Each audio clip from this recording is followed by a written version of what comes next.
idea how to engage autopilot.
%.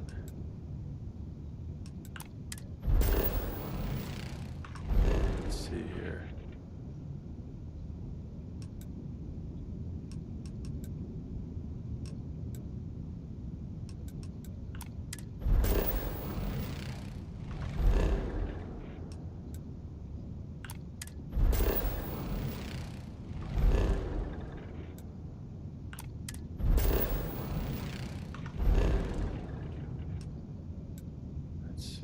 That little guy. We got all these over here. We got these two. Got that one. Got that one. Got that one. Got that one. That one. Oh, boiled seas. Didn't get this one. Nope, got it. Oh, didn't get this big one. Only 80%.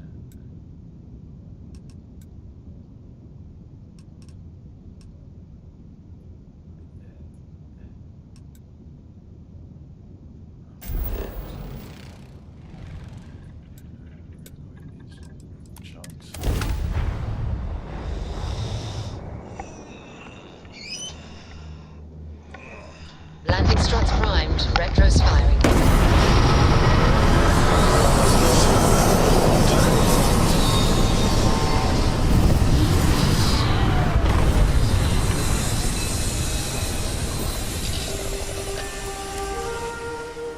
I never thought I'd get the chance to see a place like this.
powers with my... Oh, yes.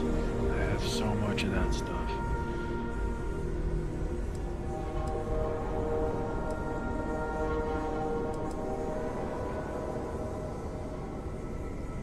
Elements are drawn to you.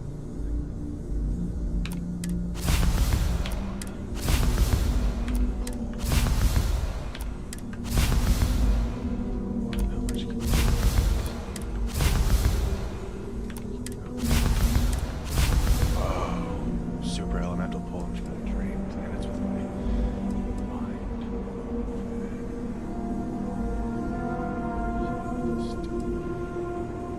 Cold space.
Don't worry about us. We're just here to keep the peace.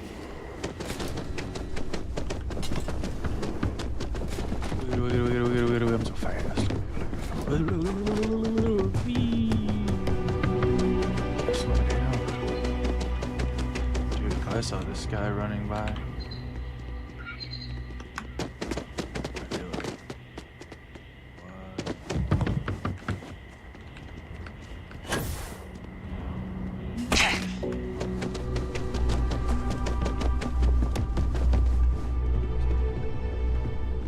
Welcome to Paradiso. Do you have a security concern, or is there something else I can help you with? Honestly, it's not as more often than not. Heck, even pirates leave us alone for the most part. I think it's because... Something I can help you with? Ah, it has a name. Good. Then you're already familiar.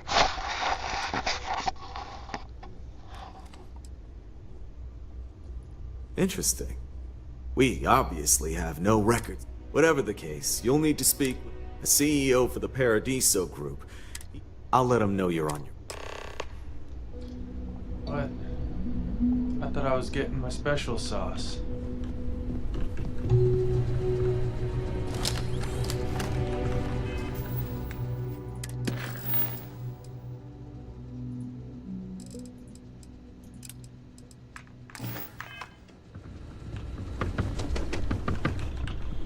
How do I holster my gun?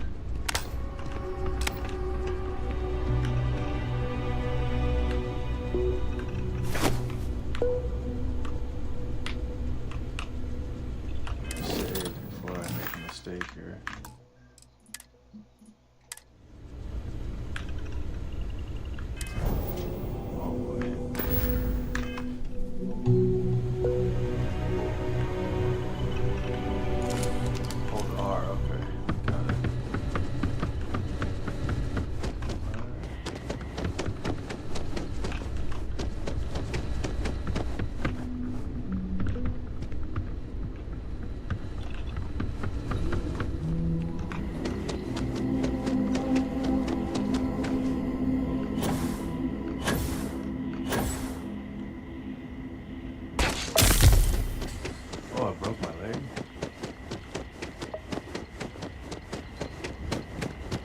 safe out there. You're staying safe out there. Let me in.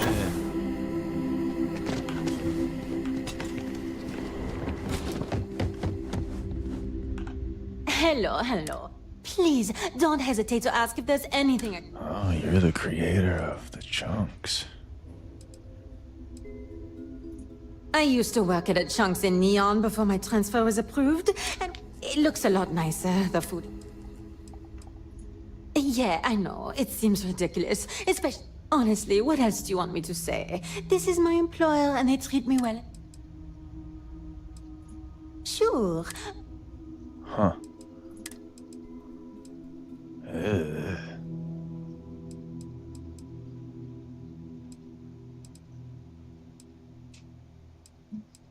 I don't want any of this.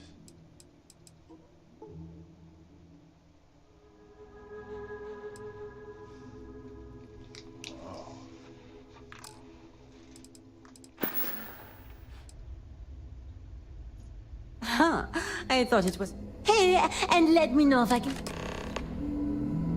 I got my special sauce.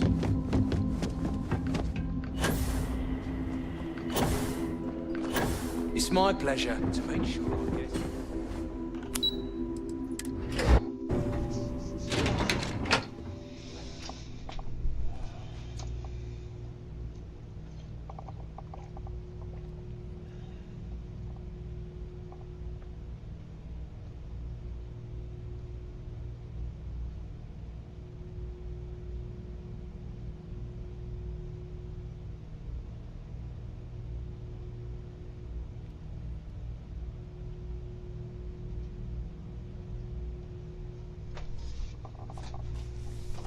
Okay, what does this do? Let me... Excuse me, you can't just waltz in there. What? Do you have a...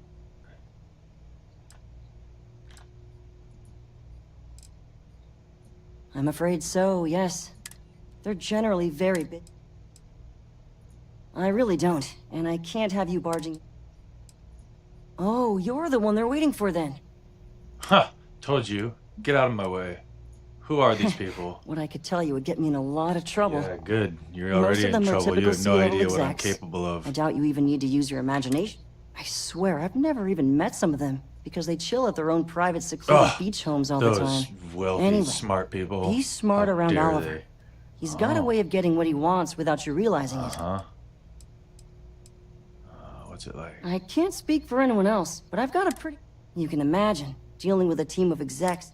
But it pays well, and they give me a nice executive suite at the hotel to live in. Oh, So they can kick it's you not all out bad. anytime. They control Free your access to all the resort's everything. amenities after work helps too. Oh, nice. All of it? I don't like the way you talk to me, so Sure. you're about to die. Have fun in the Shark Tank. All right.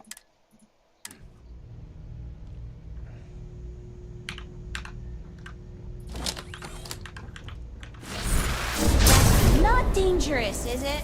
Oh, yeah, it is. Help! I'm being attacked! No, you're not. You're being killed. Oh, it didn't work. Stay down. No one cares.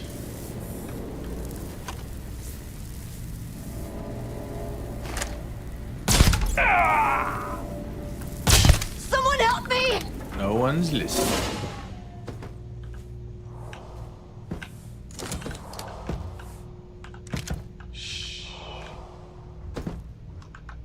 I But just feel nothing that happened. we should be focusing on the natural beauty of this planet, not our amenities. Yeah, you go back to work. There are You millions go back of to work. planets out You there. enjoy that People can go hotel. to any one of them. The resort I facilities expected are that to go a precisely lot more what we bring dangerously, to the but table. apparently Heck, no it's one the wants only to thing mess we've with really this got to guy. offer.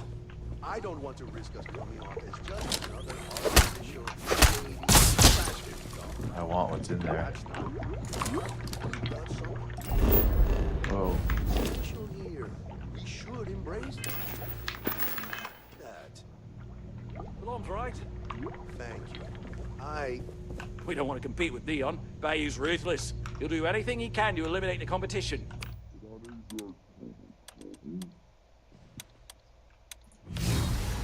That being said, I think there's... You're lucky I'm not like the other board members, lazing about the beaches without a... I am. But given this... You like that? Oh, so it's a colony. As much as I appreciate you showing some initiative, we'll need to discuss this with... Now, tell me, what are we going to do about it? Give me... They could stay here, temporarily, but it'll cost them. Maybe not. What if we help them get out of here? We could even lend our engineers to help and give their captain an updated star map. Sounds costly. We can't absorb that cost, and it's unlikely they even have compatible currency. Someone else would have. Oh, I swear this would be a lot easier if they ceased to exist entirely.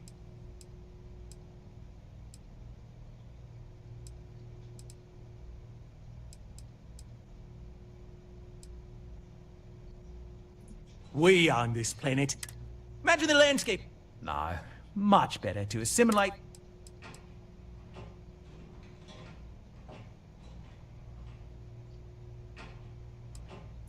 Well, absurd or not, that's all.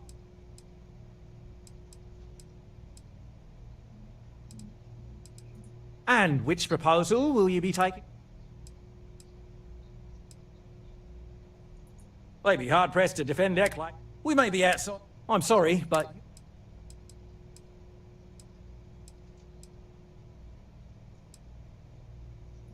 I have no idea. But it's a wonder that old ship made it.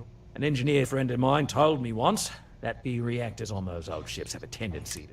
Someone would likely have to override this. Oh. Ah, good on you. You want to see a man named Benny St. James over at Hope? He's the best in the business. If anyone can retrofit a 200... We'll coordinate our engineering team with his when you return. Though you may have to help the Constance engineers prepare for it on their end. Right. On behalf of the... I've been working on a new marketing slogan. Don't just imagine paradise. Live it. In Clean up that dead paradise. body. Alright, I think I want to settle them here. These people have traveled far enough. I'm not putting a grav drive on them. They'll blow up when they travel. I just feel that we Come on, should be mate. focusing Oh, on the yeah. natural beauty of But given this... not you our like that. abilities. Oh, so... As much as I appreciate... Now, tell me, what are... They could stay. We could even... Sounds costly. Someone else. Oh, I swear this...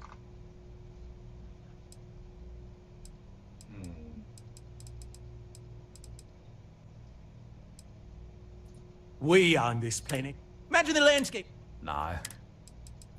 Thanks for the offer, but my answer is still no. They settle here, it'll be... Shit.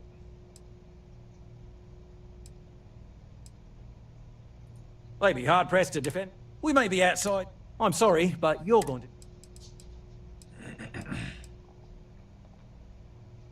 Ah, good on you. He's the best... We'll coordinate up. Right. What's not to love about this planet? There are... I hope your stay here is going well. Damn, these are slavers.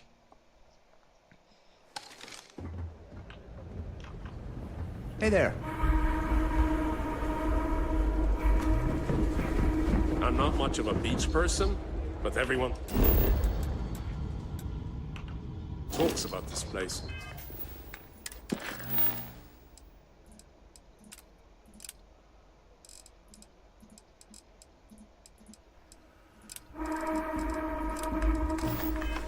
So I had to see for myself.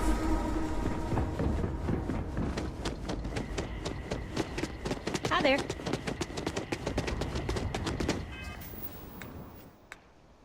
There's like a way to fast travel.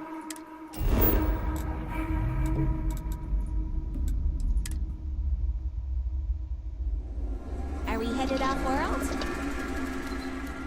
I think so.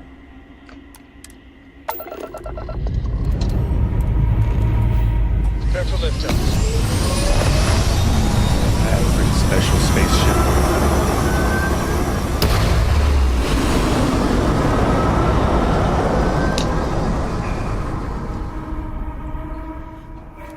Apogee kick complete. Orbit steady.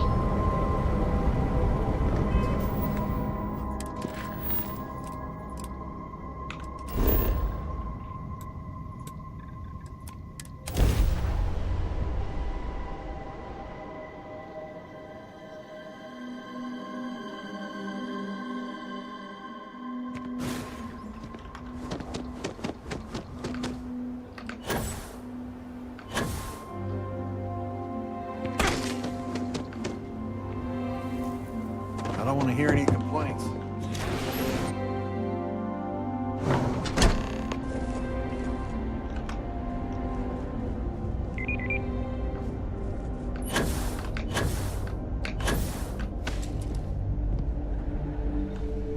No, that wouldn't work. The O2 needs enough capacity. Oh, hello. Sure, that sounds like... Oh, Oliver sent a courier ahead of you. I did some research on ships from that.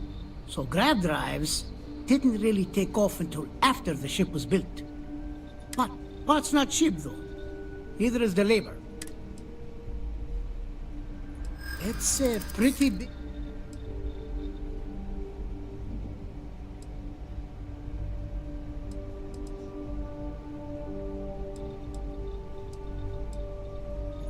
True. I keep telling...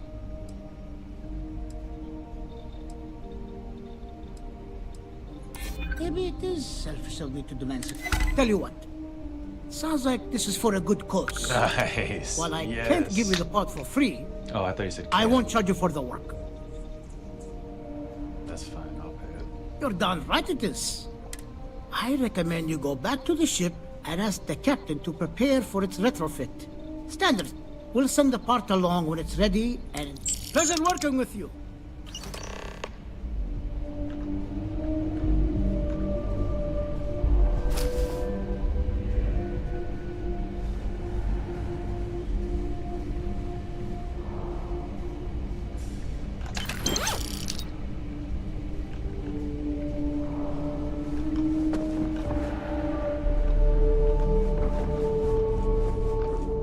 Just 3 more to go.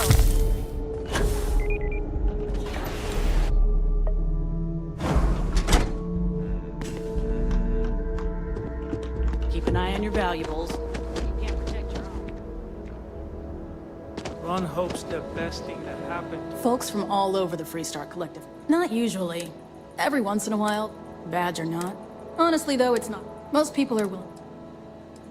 Think of it as the small picture. Handling that is. We Rangers smuggling. That's why there are. Cool. Bye. Oh.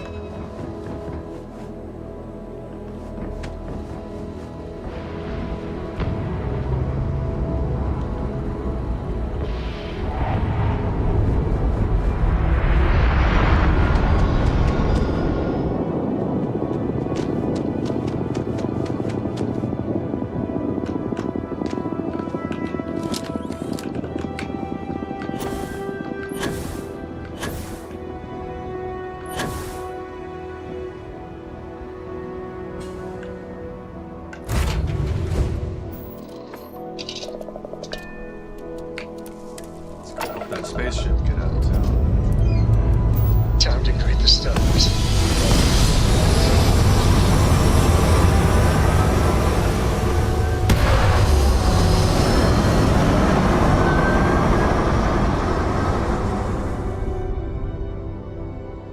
There's nothing like hitting orbit, man.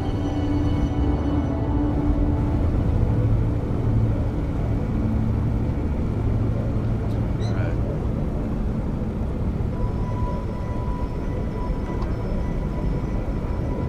Volvo station.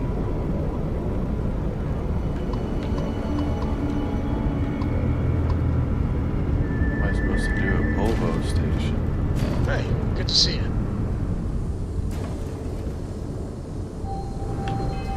Oops.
we know what's out there.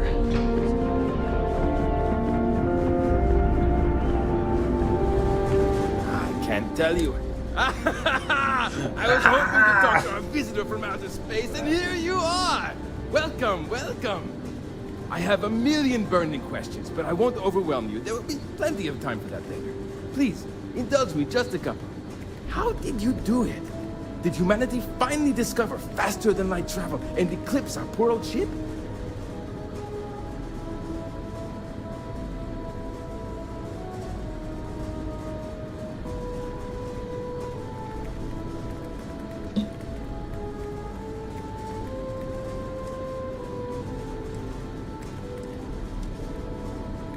Oh, I've heard of this technology, but always believed it was theoretical in nature. Maybe we can talk about it in more detail later. I'm sure you have more pressing matters to handle. I've waited this long. What's a little longer, eh? Oh, I've got so many questions, but I'm being rude. I haven't even given you my name. Chief Engineer Kazemi, but you can call me Amin. And, I might add, I'm one of the reasons we're still floating out here today.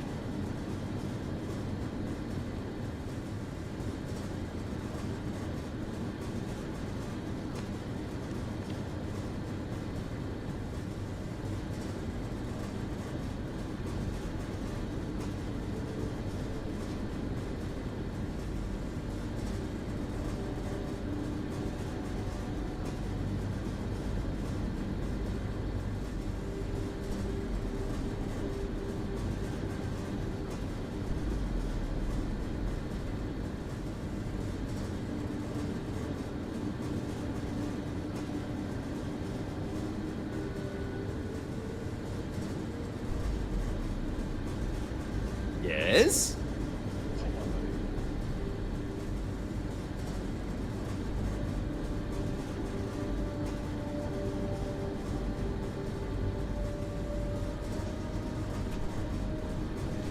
Oh, I have a viewer. What's going on, dude? Yes, of course. What grab drive? All Funny right. guy. He's got jokes. This will be fun. He's excited. And hopefully there will be no explosions in the process. I like this dude. You do? Well, this should be a bit easier. Though I must remind you, the ship is much older than the ones you're likely used to working on. So, listen to me first. First thing I need you to do is reroute the power from the port turbo pump to the auxiliary cryogenic radiator. Then, turn the plasma runoff inhibitor function to 5%. Last, you'll need to decouple the magnetic flange pipe enclosures from the auxiliary module assembly. Got it? Let's hop to it! Okay.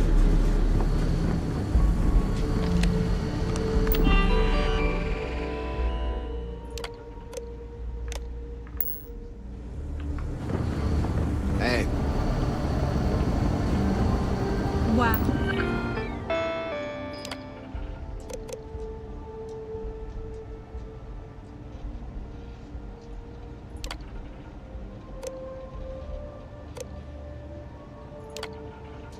What?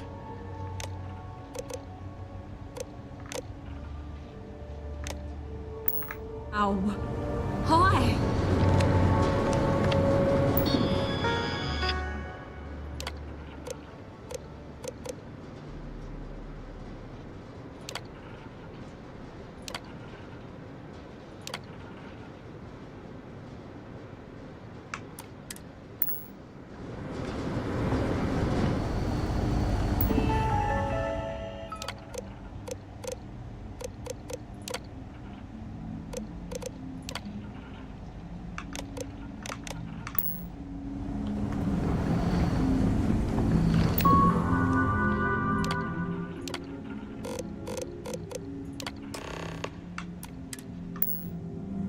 Looks like everything is good to go on both your end and mine.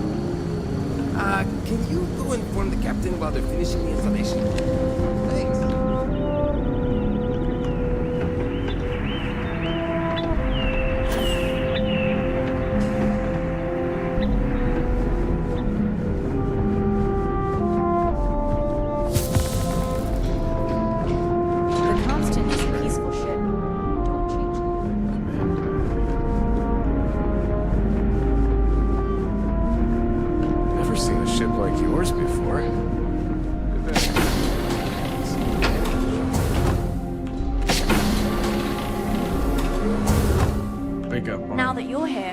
finally give my crew a chance at a new life. Well, well, it would appear the engineers even upgraded our communications equipment, so thank you again for all... Got you on your feet. Now pay me. Payment. I hope that's not... Still, you did help her.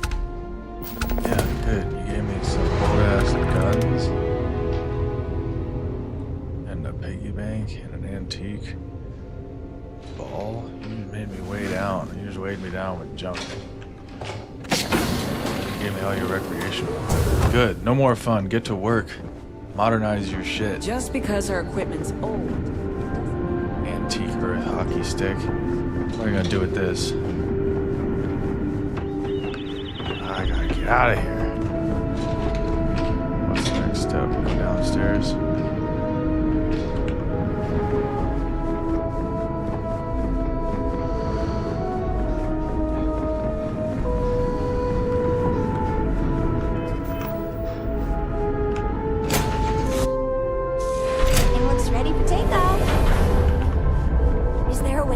What are all these people doing in my house? Holy shit. Let's see here. What do we have that's new? Drop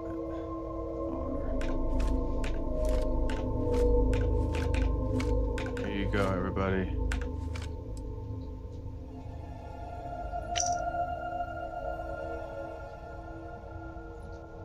I feel like they needed this.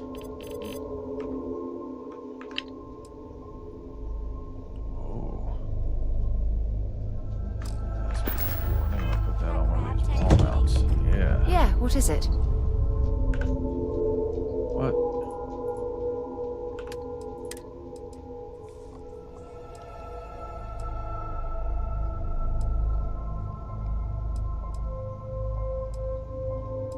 Oh. It's an upgraded version of what I have. Thank you. They gave me a blue gun.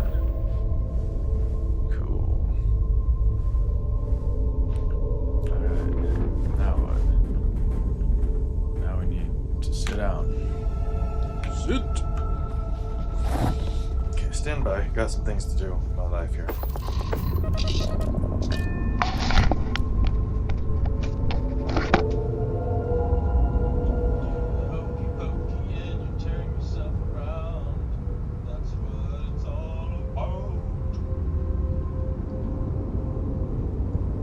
I'm up for a little adventure.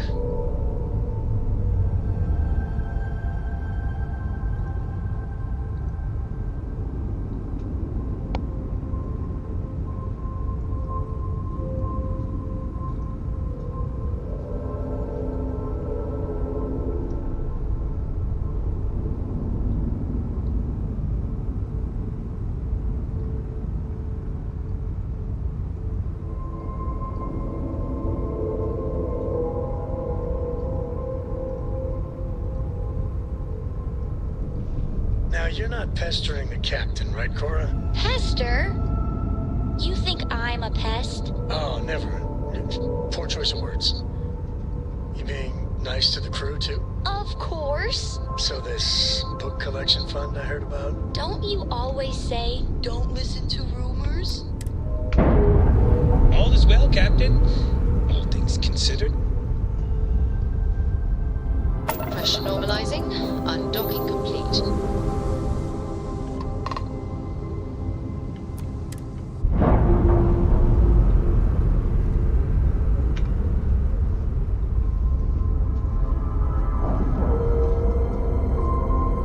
Docking site complete.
Glad to be a part of the team.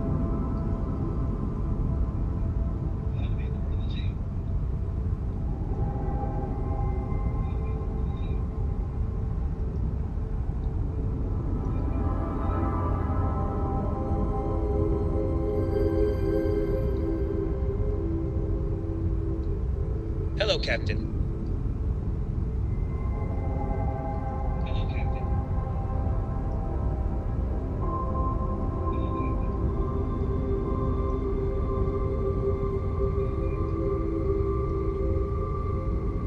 It's good to be out and about. Lives get stuffy sometimes.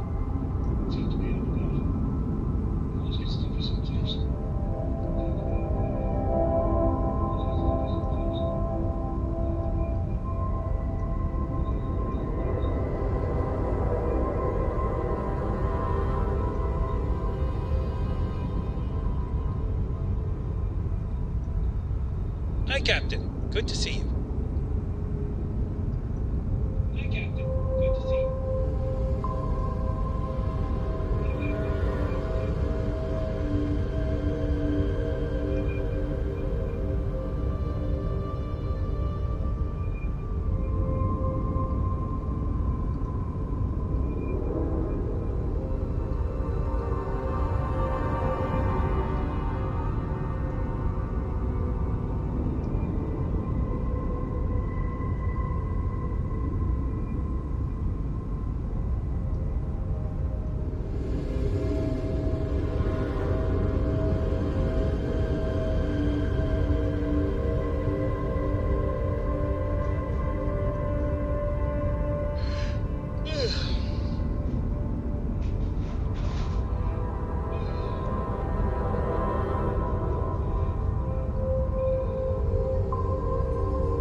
Any day you make it through is a victory in my book.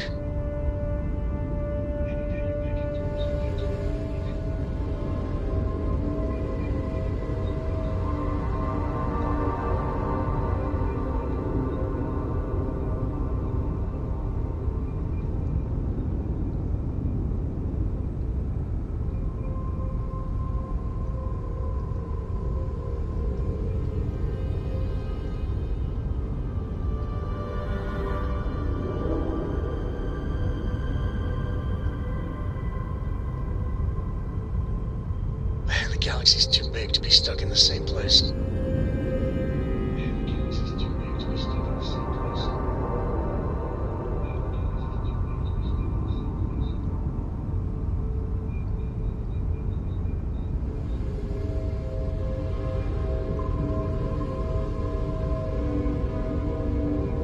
Always a pleasure, Captain.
Kinda creepy how empty this place is.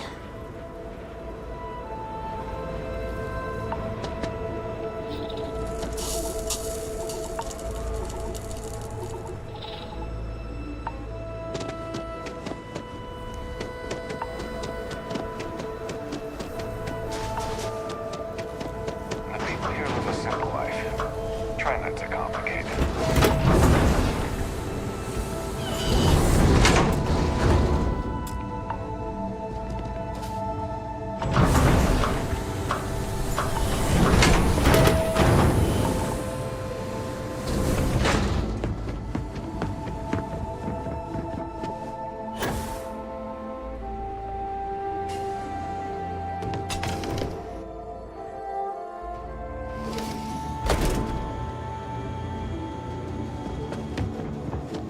This colony's a lot smaller than I thought it Good to would see be. you again.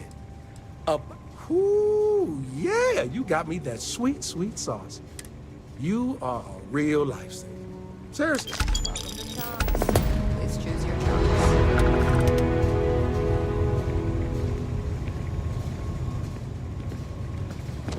It's been a while.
Having a good one?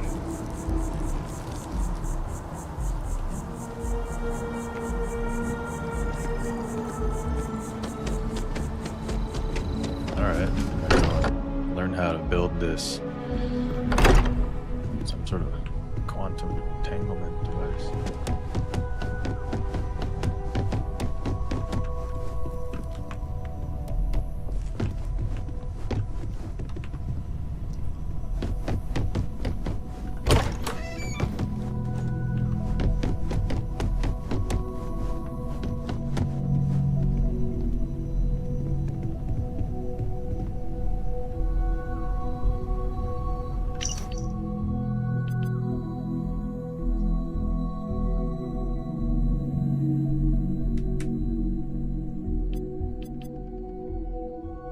Oh geez, I used all my quantum essences upgrading myself. Oh no.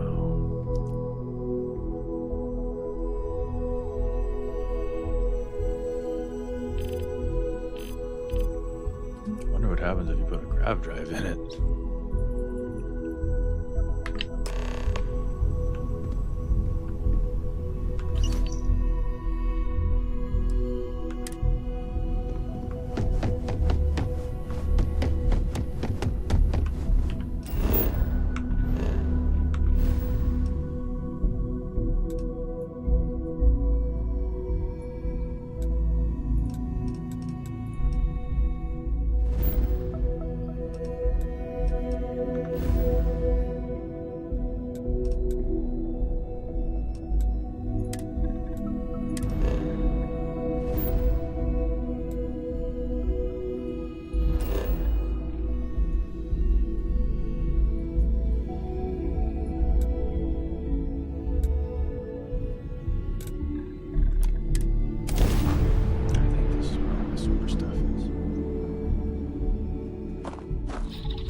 for a while so that I can kind of XP farm the resources that I put on this planet. Probably a couple of years back in real world life. Forgot about it till just now. And I need to be focusing on my math final and getting prep work done, so I'm gonna have some math to learn while I do this. It's either do this while I do math or just do math. So you'll need to stick around to watch this if you're not into this sort of thing, but it's gonna max my powers up after a while, and then when I have playtime it'll be a little more fun.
edge of the circle would be the radius.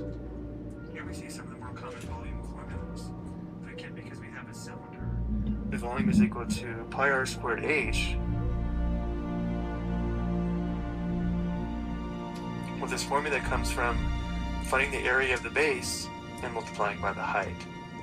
So let's go ahead and set this up. The volume is equal to, now when we complete this formula, it's common to leave the units off and then just put cubic feet in the answer. But I am going to show this both ways. Let's first leave the units off. So again, we have volume equals pi times r squared times h, where r is the radius, which is 6 feet, so we'd have 6 squared, times the height, which is 4 feet, so we have times 4. So 6 squared times 4 would be 36 times 4, or 144. Don't forget about the factor of pi, though. So the exact volume would be 144 pi cubic feet. And now we'll use a calculator to round this value to 2 decimal places. It is common to use an approximation of 3.14 for pi, but this calculator does have a pi key, which will be more accurate, so I'm going to use the pi key. So I'll enter 144, and then second exponent, or second caret here, brings up the pi key, and then enter. Rounding to 2 decimal places, notice how the third decimal place is at 9, so we'll round up, so the volume is going to be approximately 452.39. So it would be 452.39 cubic feet. Now I do want to point out that if we used the approximation of 3.14 for pi, it might change this answer slightly. Notice 144 times 3.14 would be 452.16, different from our answer here, because when we use the pi key on the calculator, we're using a more accurate approximation of pi. So here we have the exact volume and the approximate volume of our cylinder. I do want to show one more thing before we go. I'm going to do this again and leave the units in the formula. If we have the volume equals pi times 6 feet squared times 4 feet, notice how we would still have 144 pi, but by leaving the units in, we can see why the units are cubic feet. We have feet squared times feet, which would be feet cubed. So if you're ever not sure about what the units should be, you can always leave the units in the formula. I hope you found this helpful.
Let's begin by reading the question carefully and highlighting important information.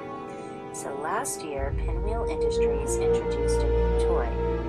It cost $4,700 to develop the toy and $40 to manufacture each toy.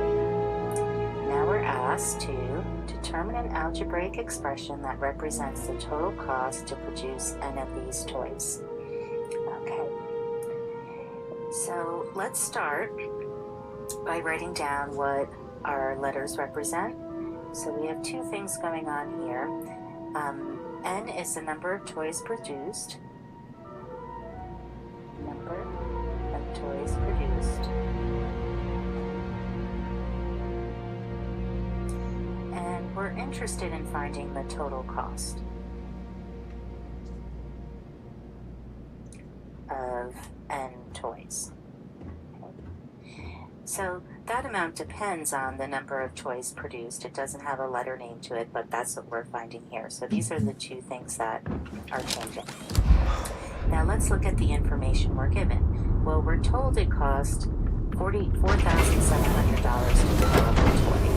So, this over here, cost $4,700 to develop.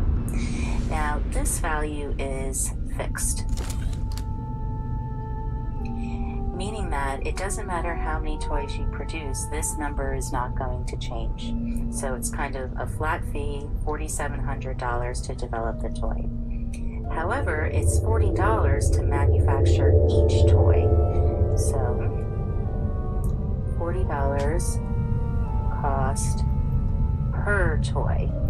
Remember, whenever you see this per information, that is more than likely, but not always, a value that's varying. So it's $40 cost per toy, and we're going to say that this is variable. And again, by that I mean, since the number of toys varies, this cost in total can vary. So the $40 is fixed, that doesn't change, but the total cost depends on the number of toys that are produced.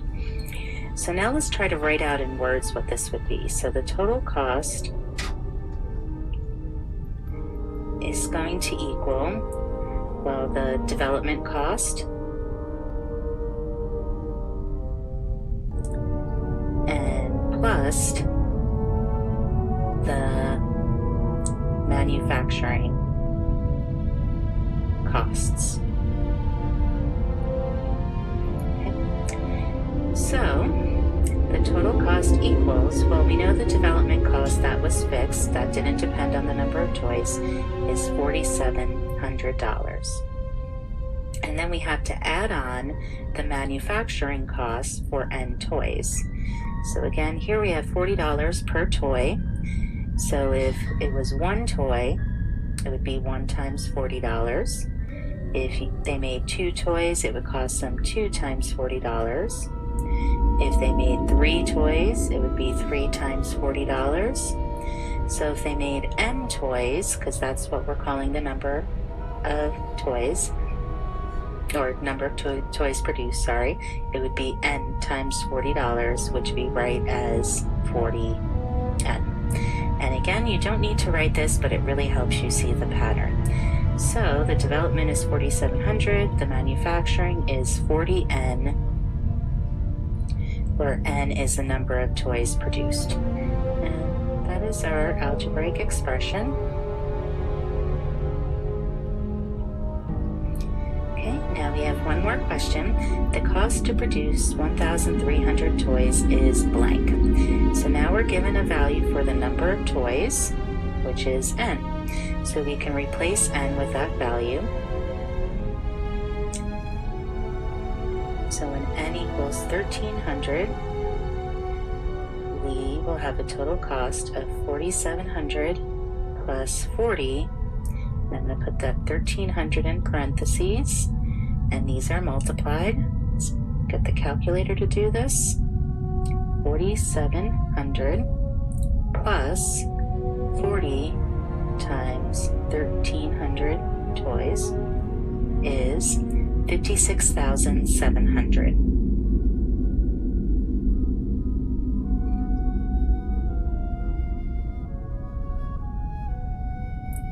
So the cost to produce 1,300 toys is $56,700.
simplify and combine the like terms are terms that have the exact same variable factors, meaning the exact same variables with the exact same exponents.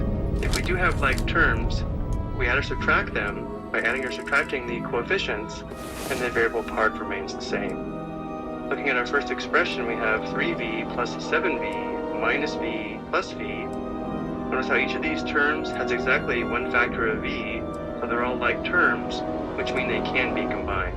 Before we combine them though, it'll be helpful to think of minus v as minus 1v and plus v as plus 1v. So now to combine these like terms, we can determine the coefficient by adding or subtracting the coefficients of the like terms, and the variable part, in this case v, will remain the same. So the coefficient will be 3 plus 7 minus 1 plus 1. Notice how here we have 10 minus 1 plus 1, so we have 10v. After we're comfortable combining like terms, we normally stop showing this work here, but in this video we will show it. Next we have 5x plus 6x squared plus 8x plus x cubed minus x squared. We'll begin by identifying the like terms. There's only one x cubed term, but notice how there are two x squared terms here and here, which can be combined. And there are also two x terms here and here, which can be combined. Before we combine the terms though, it'll be helpful to think of minus x squared as minus 1x squared to more easily identify the coefficient. So now when we simplify, we want the highest degree terms first. Let's write our x cubed term. And now we'll combine the x squared terms. We have 6x squared minus 1x squared. So the coefficient is going to be 6 minus 1. The variable part will remain x squared. And then we have plus. We want to combine the x terms. So we have 5x plus 8x. So the coefficient is going to be 5 plus 8. The variable part remains x. So simplifying the coefficients, we have x cubed plus 5x squared, and then we have plus 13x. Next we have 5c plus 2d plus c, and then minus negative 3d. In the first step here, let's write minus negative 3d as plus 3d. And now we'll identify the like terms. We have two c terms, 5c, c, and we have two d terms, 2d and 3d. So we'll begin by combining the c terms. Before we do this though, again we can think of plus c as plus 1c if that's helpful. So 5c plus 1c will have a coefficient of 5 plus 1. The variable factor remains c. And then to combine the d terms, we have 5c plus, we have 2d plus 3d. So the coefficient would be 2 plus 3. The variable factor remains d. So simplifying the coefficients, we have 6c plus 5d. And as I mentioned earlier, after doing this a while, you probably will see 5c plus 1c and just write 6c, and you'll write 2d plus 3d as just 5d. Looking at the last example, we have 1/2 y minus 3/7 y plus y. Notice that all these terms are like terms, so we can go ahead and combine them. Again, we want to think of plus y as plus 1y.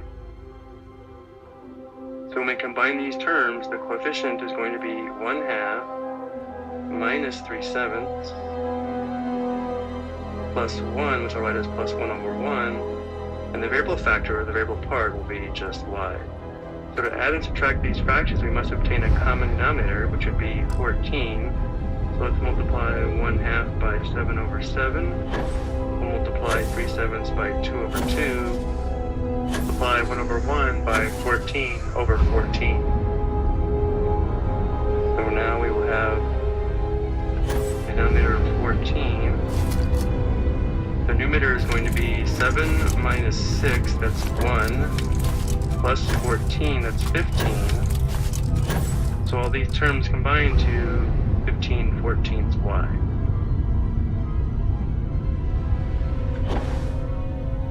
I hope you found this helpful.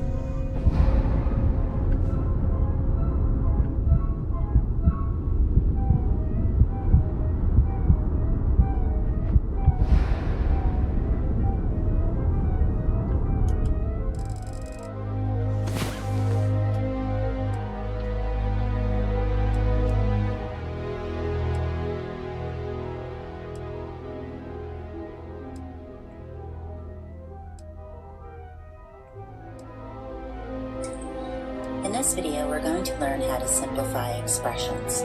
So recall from Unit 1 that simplifying an expression means to rewrite an expression in the simplest form possible.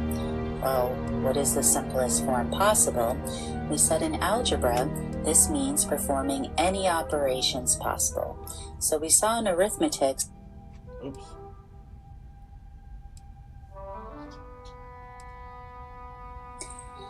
In this video, we're going to learn how to simplify expression.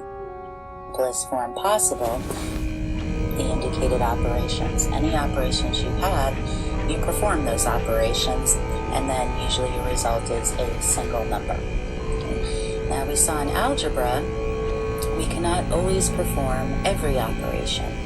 So for example, we have the expression 2x plus 3. There's still an addition symbol here. Okay. So we'd like to add 2x plus 3. But 2x and 3 are not like terms, and we don't know what x is, so we cannot perform this addition. So 2x plus 3 is as simple as we can possibly make it. So our goal is to perform every operation until we can perform any operations anymore. Okay, so combining any like terms. Now, we use the distributive property to justify how we combine like terms, and now we're going to use it in the other way that we had looked at. So for example, if we have the product of 2 times the sum of x and 3, right now we have the x plus 3 in parentheses. We don't know what x is, so we can't perform this addition first. But we learned using the distributive property that we can distribute the 2 to the x and the 3, multiplying 2 times x plus 2 times 3, multiply the results, and we have 2x plus 6. So we would consider 2x plus 6 to be the simplest form. The product of 2 and x plus 3 still has a product in it. We can still multiply that, and that's possible because of the distributive property. However, when we get to 2x plus 6, this cannot be simplified any further. Okay. And remember, there's an equivalent form with subtraction. So if we have subtraction, we can distribute the same way, but you keep the operation of subtraction instead of addition like we did in the previous example. So let's look at some problems. So the directions read, simplify the expressions completely. And just a note on this, lots of times we'll just write simplify and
Welcome back to part 2.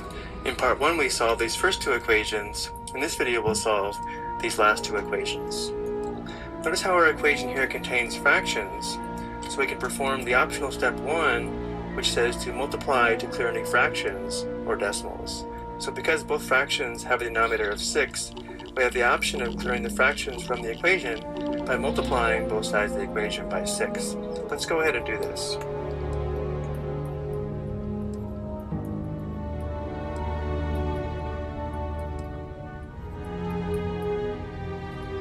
We'll go ahead and multiply both sides of the equation by 6.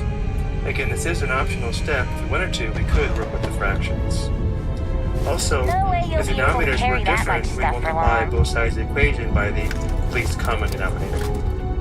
So we'll go ahead and distribute 6 here, as well as here, and again it will clear the fractions from the equation. Notice our first product here is 6, or 6 over 1 times 5, 6d. Notice how 6 divided by 6 simplifies to 1, so our product is just 5d. So we have 5d, and then 6 times 2 is 12, so plus 12 equals, well, 6 times 1 6d would just be 1d or d, and then 6 times 6 is 36, we have plus 36. Notice now we have an equation that does not contain fractions. We can skip step 2 because we don't have any parentheses or like terms on the left side or right side of the equation. Step 3, we want to add or subtract in order to isolate the variable term on one side of the equation. Notice how here we have variable terms on both sides. So looking at the right side, we have this d term, which we can think of as 1d. So to undo this or eliminate this from the right side of the equation, we can subtract 1d from both sides. Notice d minus d, or 1d minus 1d is 0. So we have 5d minus 1d, that's 4d, plus 12 equals 36. We're still on step 3. We want to isolate the variable term 4d. So we want to undo this plus 12, so we'll subtract 12 from both sides of the equation. 12 minus 12 is 0, so now we have 4d equals 36 minus 12 is equal to 24. Now we're on step 4. We want to multiply or divide to isolate the variable. So 4d means 4 times d. So to undo this multiplication and solve for d, we divide both sides by 4. 4 divided by 4 simplifies to 1. 1 times d is d. And 24 divided by 4 is equal to 6.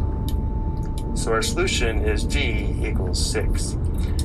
Notice step 5 is to check the solution, which means if d equals 6 is our solution, if we substitute 6 for d in the equation, it should satisfy the equation, meaning the left side of the equation should equal the right side when d equals 6. And let's go ahead and check this on the calculator. We have 5, 6 times d, which is 6, plus 2 on the left side, which is equal to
7.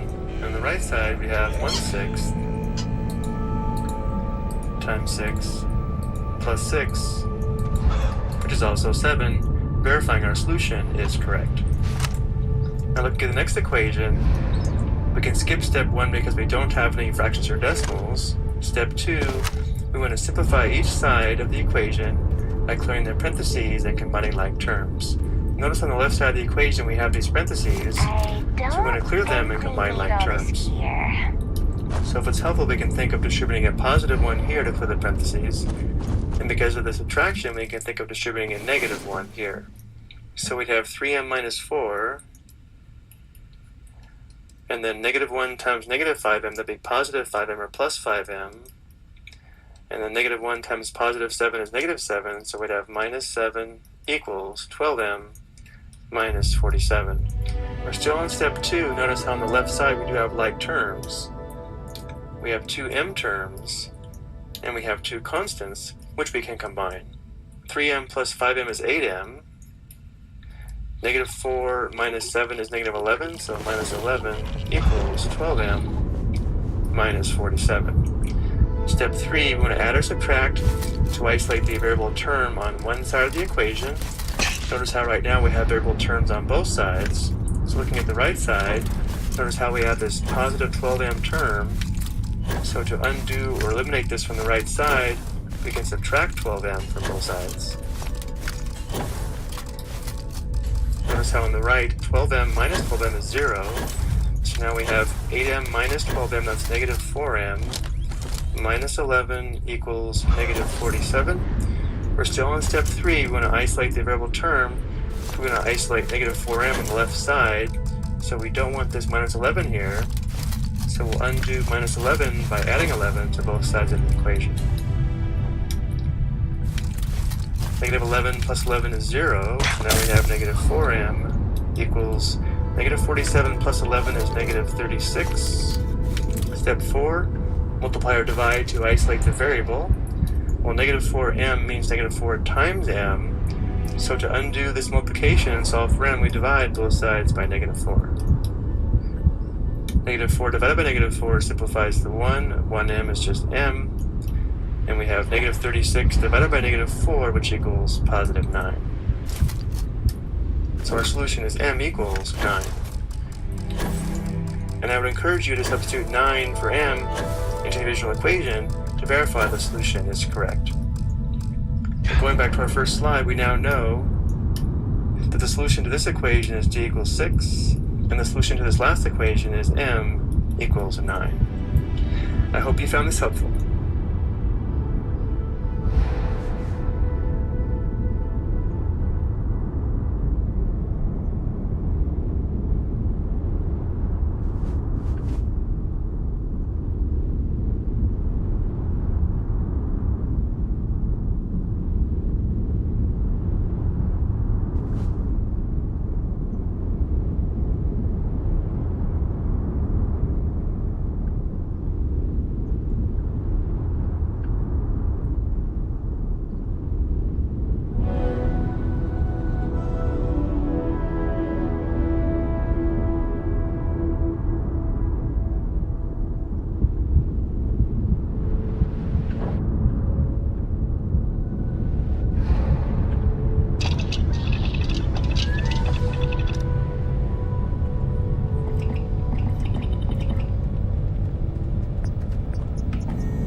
In this exercise, we'll practice expressing intervals using inequality notation, using a graph, and also using interval notation.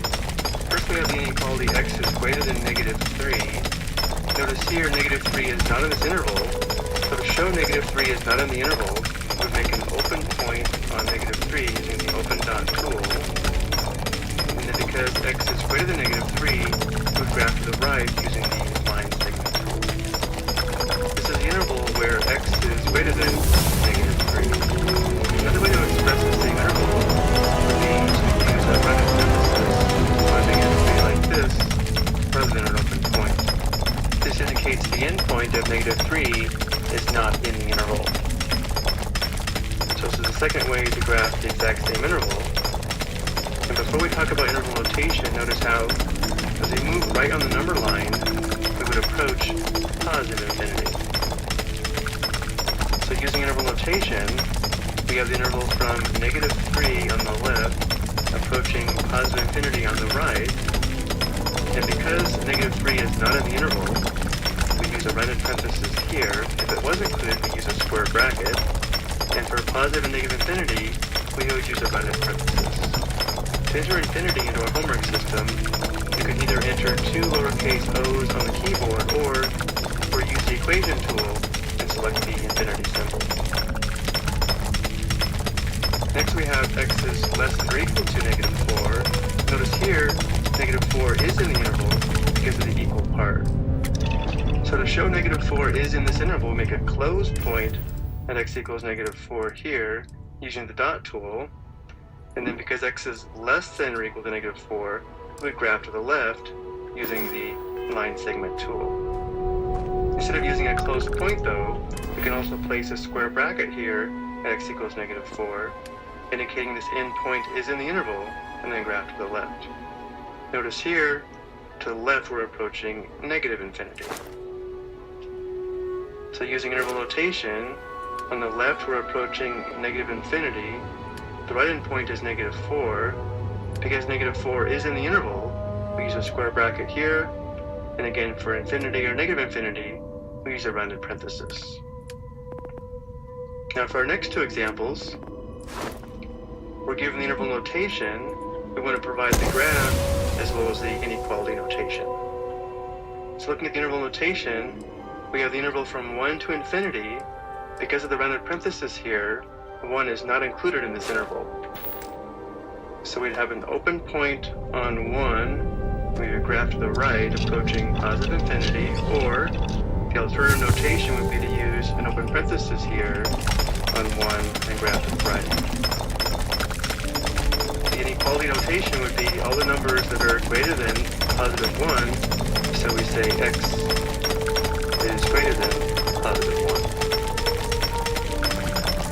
Next we have the interval from -1 to 3.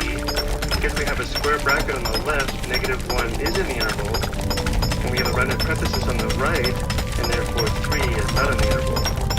So to graph this, we would have a closed point on x equals -1, show -1 is in the interval.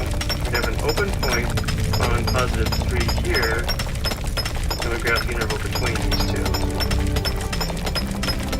Or we could also have a square bracket on -1, a rounded parenthesis on 3, and graph between. The inequality is going to be a constant inequality, where x is less than 3, and also greater than or equal to -1. So greater than or equal to -1. Remember, we can read this constant inequality two ways, starting in the middle. Again, x is less than 3 in this direction, and also x is greater than or equal to -1. I wrote this up here because to enter this into our homework system, we enter -1 less than or equal to x less than 3. So less than or equal to symbol must be entered this way here. And it's always important to use the preview button here to see how the homework system interprets your entry. And for our last two examples, we're given the graph. We want to express the interval notation as well as the inequality notation. Let's start with the inequality. Notice here, 1 is in the interval, so we say x is greater than or equal to positive 1. So this is the correct inequality notation, but we enter x greater than equals 1. Click preview, and it will show us this notation.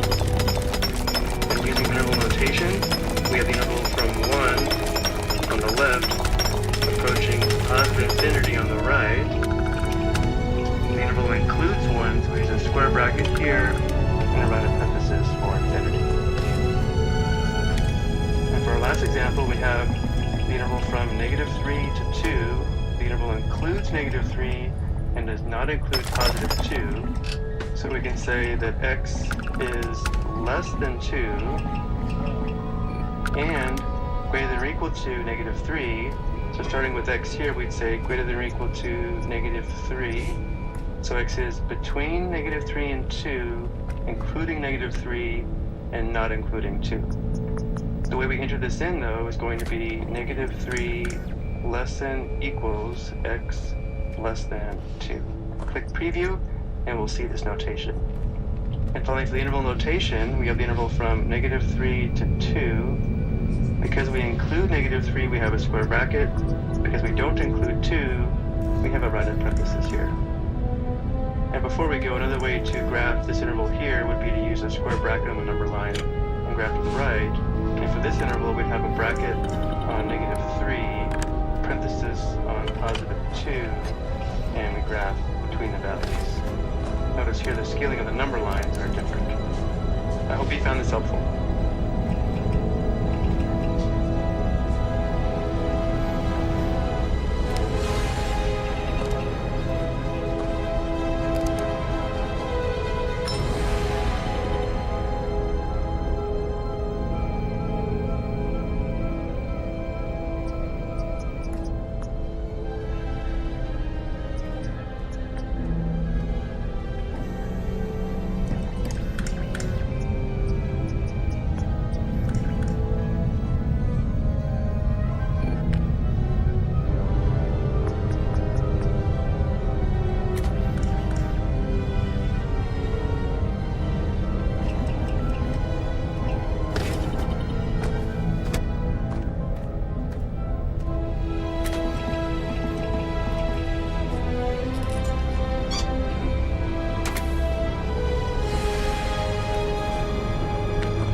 Question, we're given 4 different functions here on the right and asked to find or evaluate several function values, as well as determine the inputs, or x, given the function value. These first 2 questions deal with function f of x, graphed here in blue. To evaluate f of 4, we want to find the function value or output when the input is 4. Because we have a function of x, we can also think of this as determining the y-coordinate when the x-coordinate is 4. So looking at the graph, notice how here's where x equals 4. And notice how the y-coordinate or function value at this point is positive 3. Again, this is the point 4, 3, which means f of 4 equals 3. Next, we're asked to determine x, or the input, when f of x, the function value, is negative 3. So the function value f of x equals negative 3 is the y-coordinate. So now we're looking for the x-coordinate when y equals negative 3. So again, analyzing the function, here's where y equals negative 3. And notice how the input would have to be negative 2 at this point. The coordinates of this point are negative 2, negative 3. When f of x, or the function value, is negative 3, the input, or x, is negative 2. So when we're given f of x equals negative 3, this negative 3 is the function value, the output, or the y-coordinate. The next 2 questions deal with function g, which is given here as a set of ordered pairs. To evaluate g of 54, again we're looking for the function value or output when the input is 54. Again, we have a function of x, so we're looking for an x-coordinate of 54, which is here. And notice how the function value or output, which is also the y-coordinate, is 70. So g of 54 equals 70. And now we want to determine x when g of x equals 62. Again, here 62 is the output or function value, which would be the y-coordinate. So now we're looking for a y-coordinate of 62, which is here. Notice how when the function value is 62, the input, or x, is 56. So g of x equals 62, x must be 56. The next 2 questions deal with function h, where h of x equals negative 7x minus 3. So to evaluate h of 14, again we're looking for the output or function value when the input, or x, equals 14. So let's go ahead and find this function value on the next slide. So to find h of 14, we substitute 14 for x. That would be negative 7 times 14 minus 3 which is equal to negative 98 minus 3, which equals negative 101. So h of 14 equals negative 101. And the second part of this question asks us to find the x value or input when h of x, the output, equals 74. Which means now we'll substitute 74 for h of x and solve for x. So we want to solve the equation 74 equals negative 7x minus 3. We have a basic two-step equation here, so we'll add 3 to both sides. So we have 77 equals negative 7x. Of course, this is 0, so we divide both sides by negative 7. We have negative 11 equals x, so of course x equals negative 11. Let's go ahead and record this on the previous slide. We had negative 101 here, and we had negative 11 here. And now for the last two questions, we're working with function p of t.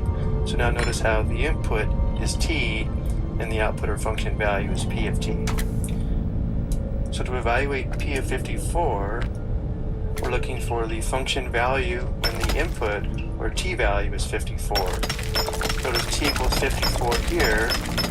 When t equals 54, the output or function value is 20. And therefore, p of 54 equals 20. And then finally, we're going to determine t, the input, when p of t, the output, equals 17. So now we're looking for an output or function value of 17, which notice occurs here. When the function value of p of t equals 17, means that the input or t equals 56. Therefore, when p of t equals 17, t equals 56. I hope you found these examples helpful.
Welcome to a lesson on practical domain and range. The practical domain of a function is a set of all possible values for the input variable that makes sense in a given situation. And the practical range of a function is a set of all possible values for the output variable that makes sense in a given situation. So the practical domain and practical range deal with application problems. Let's look at an example. The gas station is currently charging $3.83 per gallon for gas. The cost C of N in dollars to fill up your car depends on the number of gallons and that you pump. Your car's tank can hold a maximum of 20 gallons of gas. So for part A, we're asked to determine in this situation what is the input variable. We're given the function C of N, so we know the input is N, which should be the number of gallons of gas. So in this situation, the input variable is the number of gallons of gas. For part B, we're asked to determine the practical domain. The practical domain would be, and now because we know the input variable is the number of gallons of gas, the practical domain would be the number of gallons of gas that makes sense in this situation. Well, your car holds a maximum of 20 gallons of gas, so you can't buy more than 20 gallons of gas, but you could buy exactly 20 gallons of gas at the most. Now we're going to consider the least amount of gas you could buy, but you could buy 0 gallons of gas by not buying any gas at all. And of course you could buy any amount of gas between 0 and 20 gallons. And therefore the practical domain would be N must be less than or equal to 20 and greater than or equal to 0. A little help? For part C, we're asked to determine the output variable. The output variable is the cost in dollars. So for part D, we're asked to determine the practical range, which would be the set of all the possible values of the output variable, which in this case would be all the possible costs when purchasing the gas.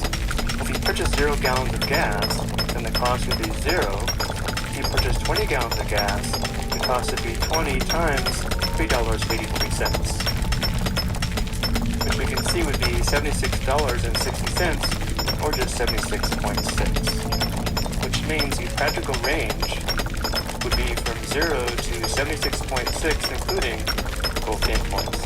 So C of N must be less than or equal to 76.6 and greater than or equal to 0. Before we go, let's look at this graphically. In blue, we see the graph of a cost function C of N equals $3.83 times N, the number of gallons of gas. But for this situation, because the tank holds a maximum of 20 gallons of gas, notice how the possible inputs would be from 0 to 20 gallons of gas. It doesn't make sense to graph our function beyond an input of 20 because the tank has a maximum of 20 gallons. It doesn't make sense to graph the function for values that are less than 0 because we can't have negative gallons of gas.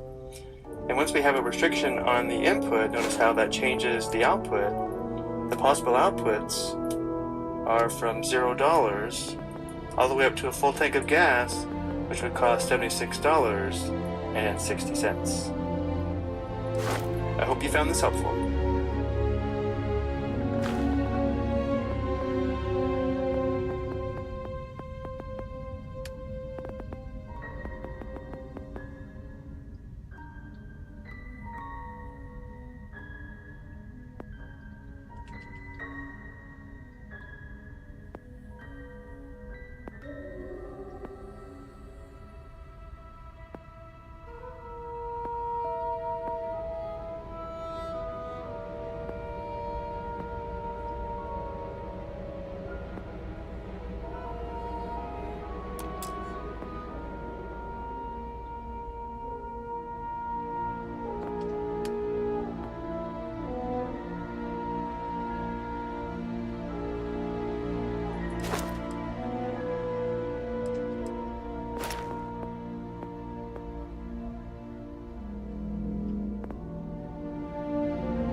In this example, we're asked to evaluate the following functions and to write our answers as integers or reduced fractions.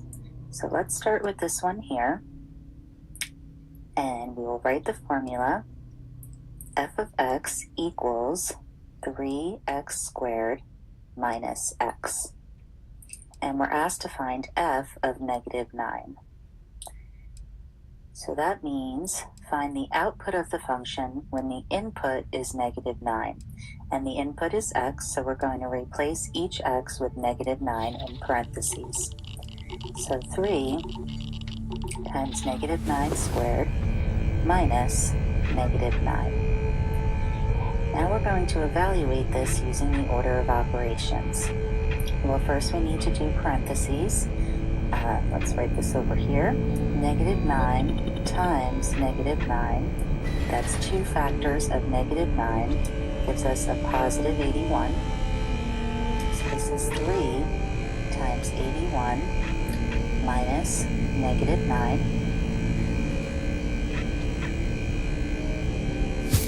Now we have multiplication between 3 and 81 and subtraction. So we do multiplication first in the order of operations.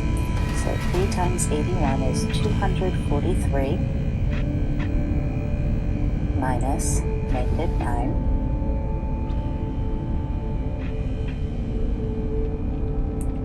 And finally we'll do the subtraction. So subtracting a negative is the same as adding this opposite. So the opposite of -9 is positive 9. So this is equivalent to 243 plus a positive 9, which we'll just write as 9. And that would be 252. So our final result is 252. Let's look at the next one. We have g of x equals 5 over 3x. And now we're given an input of -2 and we want to find the output of the function g when the input is -2. So g of -2 is 5 over, replacing x with -2 in parentheses. And 5 is just 5. And 3 times -2 is -6. And this is a simplified fraction, but typically it's a positive divided by a negative, so we can think of this as -5/6 as opposed to 5 divided by -6, and we think of that as being simpler. So -5/6. Let's look at the next one. T of n equals the absolute value of n.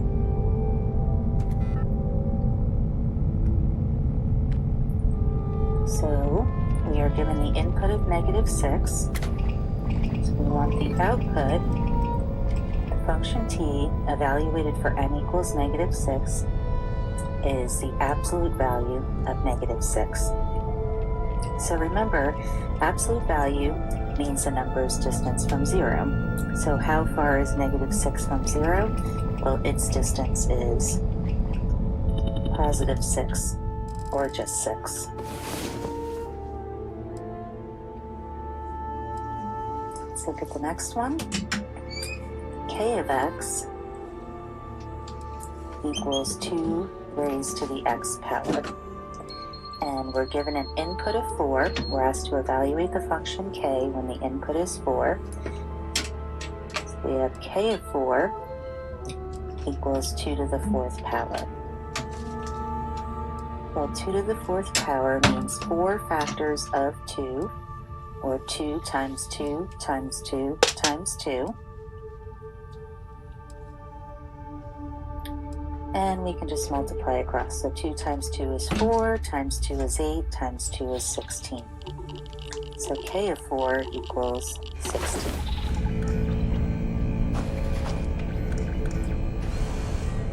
Let's look at the next one. D of r equals 2 times r raised to the 3rd power. And we're given a value of r of -7. So we have 2 times negative 7 raised to the third power. So notice that 2r's times r is in parentheses, so we do the operation in parentheses before the exponents. That's the order of operations. So we have negative 14 raised to the third power. And I'm going to do this on the calculator. This means negative 14 times itself 3 times, or 3 factors of negative 14. So since it's 3 negatives, I know the answer is going to be negative. So negative times a negative is positive, times another negative is negative. And I'm just going to find what 14 to the third power is. So 14 to the third is 2,744.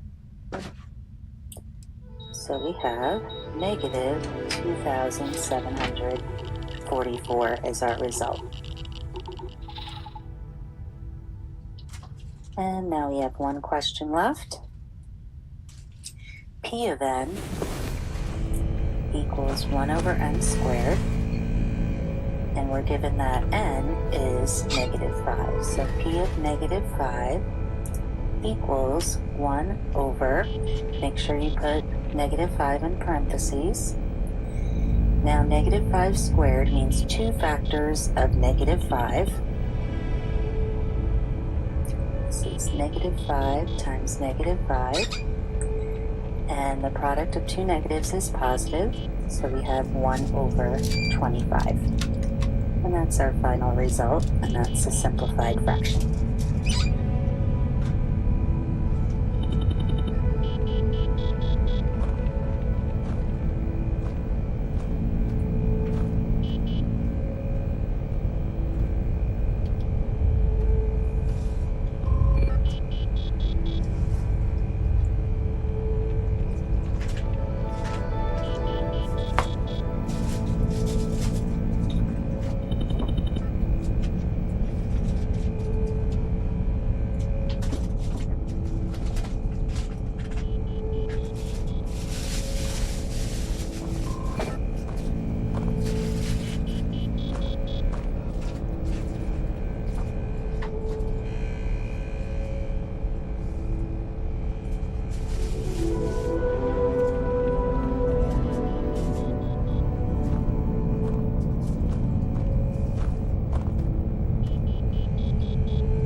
Captain.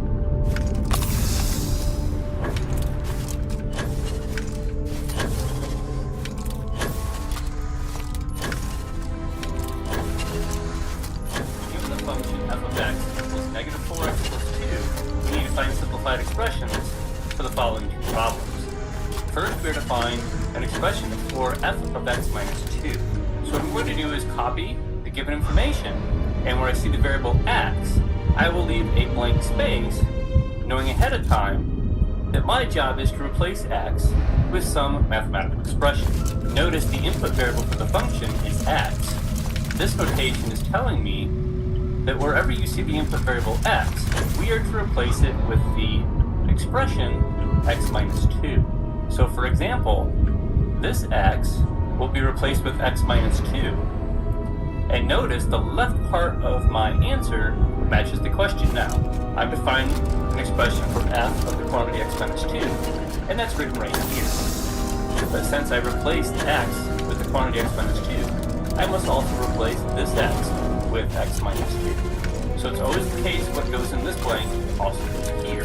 Now since they wanted my expression to be simplified, I would distribute the negative 4 to both terms. In the parentheses, I would get negative 4x. Negative 4 times negative 2 is positive 8. And then simplifying further, I get that 8 and 2 makes 10. To organize my work, these steps were just a simplification of f of x minus 2. So my final answer would be that f of x minus 2 is equal to negative 4x plus 10. And that's in simplified form. Now let's do part B. Notice for part B, I start the problem exactly the same. Where I see the input variable x, I put a blank space to replace x with whatever I'm supposed to as dictated by the problem. In part B, it's saying that the variable x needs to be replaced with parentheses x plus h. So in the parentheses, I replace this x with x plus h. And notice once again, I replace this x not just with x plus h, but with parentheses around the x plus h, which are important in the problem, because without the parentheses, the negative 4 would not be multiplied by the h. But since I put my parentheses, they will be. Whenever you make a substitution in math, it is best to put parentheses around what you're substituting. Now, I'll distribute the negative 4 just like I did before. Negative 4 times x is negative 4x. Negative 4 times h is negative 4h. And I will copy the plus 2. Since there are no like terms, I cannot combine any of the terms, so there's nothing to be simplified. Don't forget on the left-hand side to write what it is you found. We found a simplified expression for f of x plus h. I hope that made sense, and best of luck with your problem.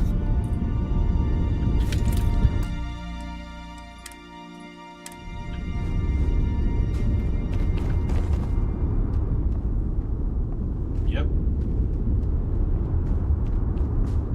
For each linear equation, we want to identify the slope, vertical intercept, and horizontal intercept. The vertical intercept is often called the y-intercept, and the horizontal intercept is often called the x-intercept. So for a review, if we're trying to find the slope and the vertical intercept of a line, or the y-intercept of a line, given the equation of the line, we often put the equation in slope-to-intercept form here by solving for y, where m, the coefficient of x, is the slope of the line, and b is the y-intercept, or vertical intercept of the line. As an example, if we consider the equation y equals to 3/2 x minus 4, notice the y-intercept is negative 4. Here's the y-intercept with coordinates 0, negative 4. And m, the slope of the line, is 3/2. Notice if we start at this point here and we go up 3 units and right 2 units, the change of y is positive 3, the change of x is positive 2, verifying the slope is 3/2. Regardless of the form of the equation, if we want to find the vertical intercept or y-intercept, we can always set x equal to 0 and solve for y. The reason we set x equal to 0 is because any point on the y-axis, the x-coordinate would be 0. And then to find the x-intercept or horizontal intercept of any linear equation, we can set y equal to 0 and solve for x. Again, we set y equal to 0 because any point on the horizontal axis would have a y-coordinate of 0. So going back to our first linear equation, we had y equals negative 2x plus 5, So we should recognize this is in slope-to-intercept form of the form y equals mx plus b. Which means the slope of the line is equal to -2, and the y-intercept of the line is equal to +5. Therefore, recording our information, the slope is -2, the vertical intercept or y-intercept is 5, which should be the point 0, 5. And now to find the horizontal intercept or x-intercept, we'll have to set y equal to 0 and solve for x. That would give us the equation 0 equals -2x plus 5. Solving for x, we'd subtract 5 on both sides. That would give us -5 equals -2x. Divide both sides by -2. And we have x equals +5 halves. Which means the x-intercept or horizontal intercept would have coordinates 5 halves, 0. Verifying information on the graph, notice how the y-intercept or vertical intercept is the point 0, 5. The x-intercept or horizontal intercept is the point 5 halves, 0. And we can see the slope is -2. From this point we go down 2 units and right 1 unit, verifying the slope is -2. Next we have the linear equation y equals 5x. If we want, we could write this as y equals 5x plus 0. And notice how, again, this is in slope-to-intercept form, or the form y equals mx plus b. Therefore, the slope of the line is +5. The y-intercept, or b, is equal to 0. Therefore, the vertical intercept is 0, which means the coordinates of the vertical intercept would be 0, 0. Well, 0, 0 is the origin, so if the y-intercept passes through the origin, the x-intercept would also have to pass through the origin. So the horizontal intercept, or x-intercept, is also 0, 0. If we didn't realize this, again, we could set y equal to 0 and solve for x. If we do this, though, notice that if I set y to 0, we have 0 equals 5x. Dividing both sides by 5, we have 0 equals x. Of course, we can verify all this fairly quickly from the graph. Notice how both the x and y intercept is the point 0, 0 with the origin. And this line does have slope 5 from the y-intercept. If we go up 5 units and right 1 unit, we're still on the line, verifying the slope is 5. Next we have the equation 3x minus 2y equals 10. Again, to find the slope in the y-intercept or vertical intercept, we'll start by solving this equation for y to put the equation in slope-to-intercept form. So we'll first subtract 3x on both sides of the equation. This would give us -2y equals -3x plus 10. And then we'll divide everything by -2 to solve for y.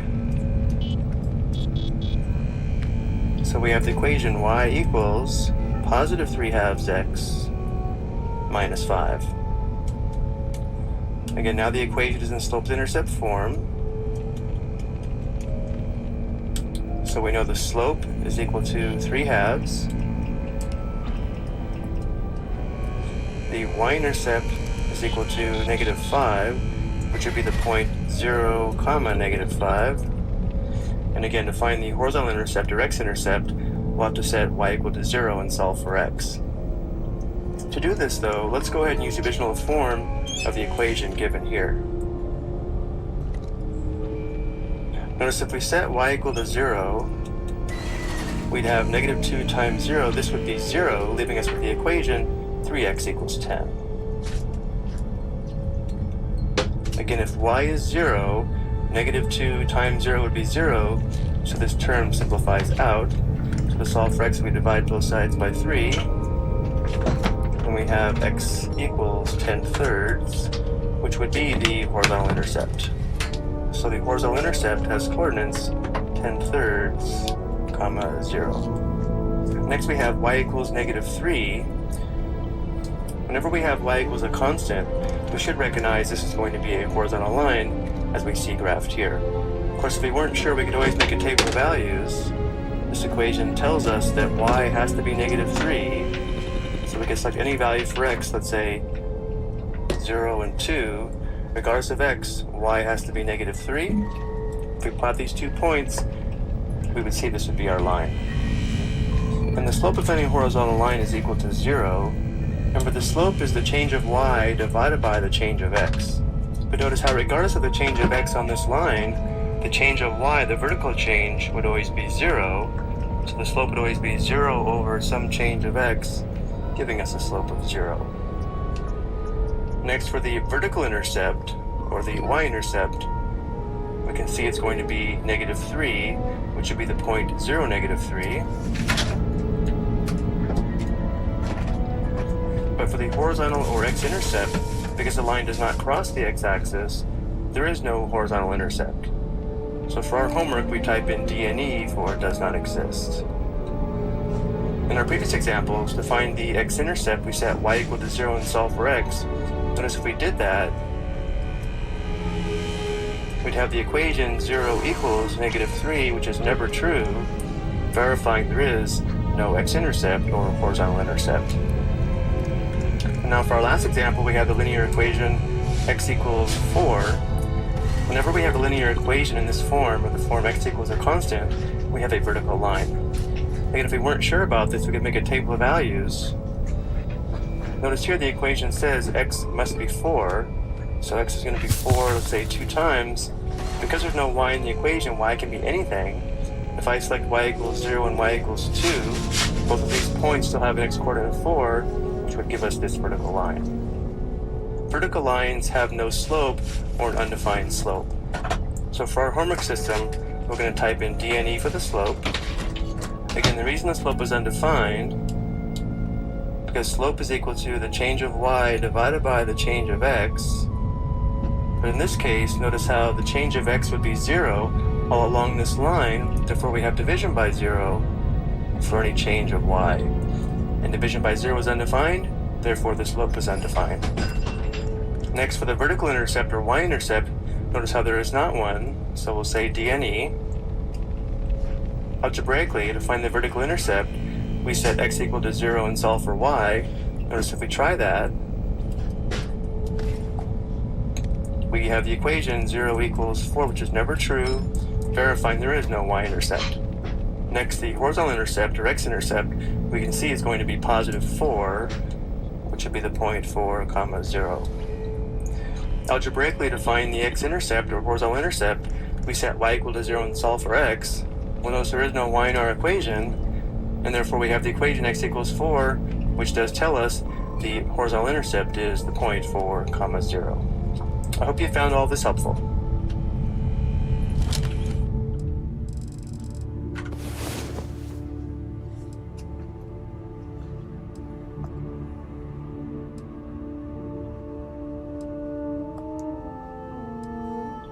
We're asked to determine the slope and vertical intercept for each of a series of equations that are listed here on the left-hand side.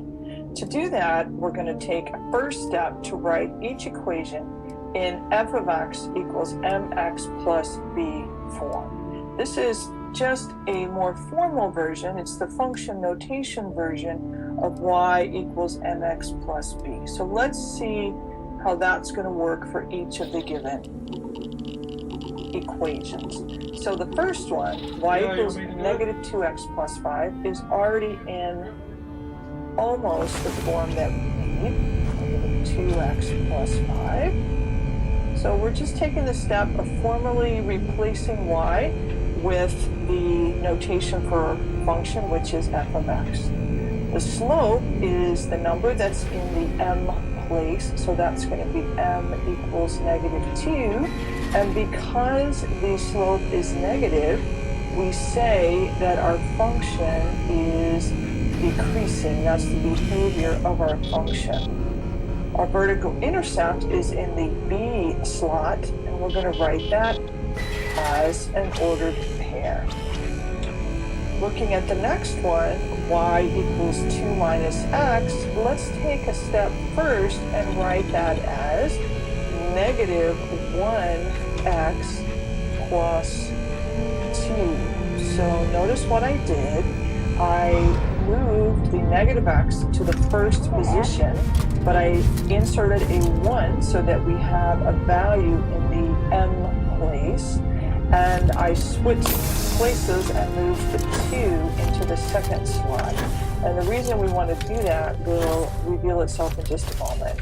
But I'm going to now take my next step and write this in official function notation. F of x equals negative 1x plus 2. So our slope then is the coefficient of x. That is the number that's in the m slot. So that is negative 1. So that's why I took the time to insert a 1 here, even though in our original there was no 1. Sometimes it's confusing if you don't actually have a number there. So slope is negative 1 again, because the value is negative. The slope indicates that the behavior of our function is decreasing. And our vertical intercept, we're going to look again in the B slot, and that's going to be 0, 2. Looking at part C, we have y equals 3/4 x plus 2, and we have all of our mx plus b pieces easily accessible. So I'm just going to write the function notation version. F of x equals 3/4 x plus 2. The slope is the coefficient of x. That's what's in the m slot. The slope is 3/4. Because that number is positive, that means the behavior of the function is that it is increasing. To find the vertical intercept, I want to identify the value in the B slot, and that's going to be 0, 2. Notice that's also the same result I get if I input 0 into the function. F of 0 would be 0 plus 2.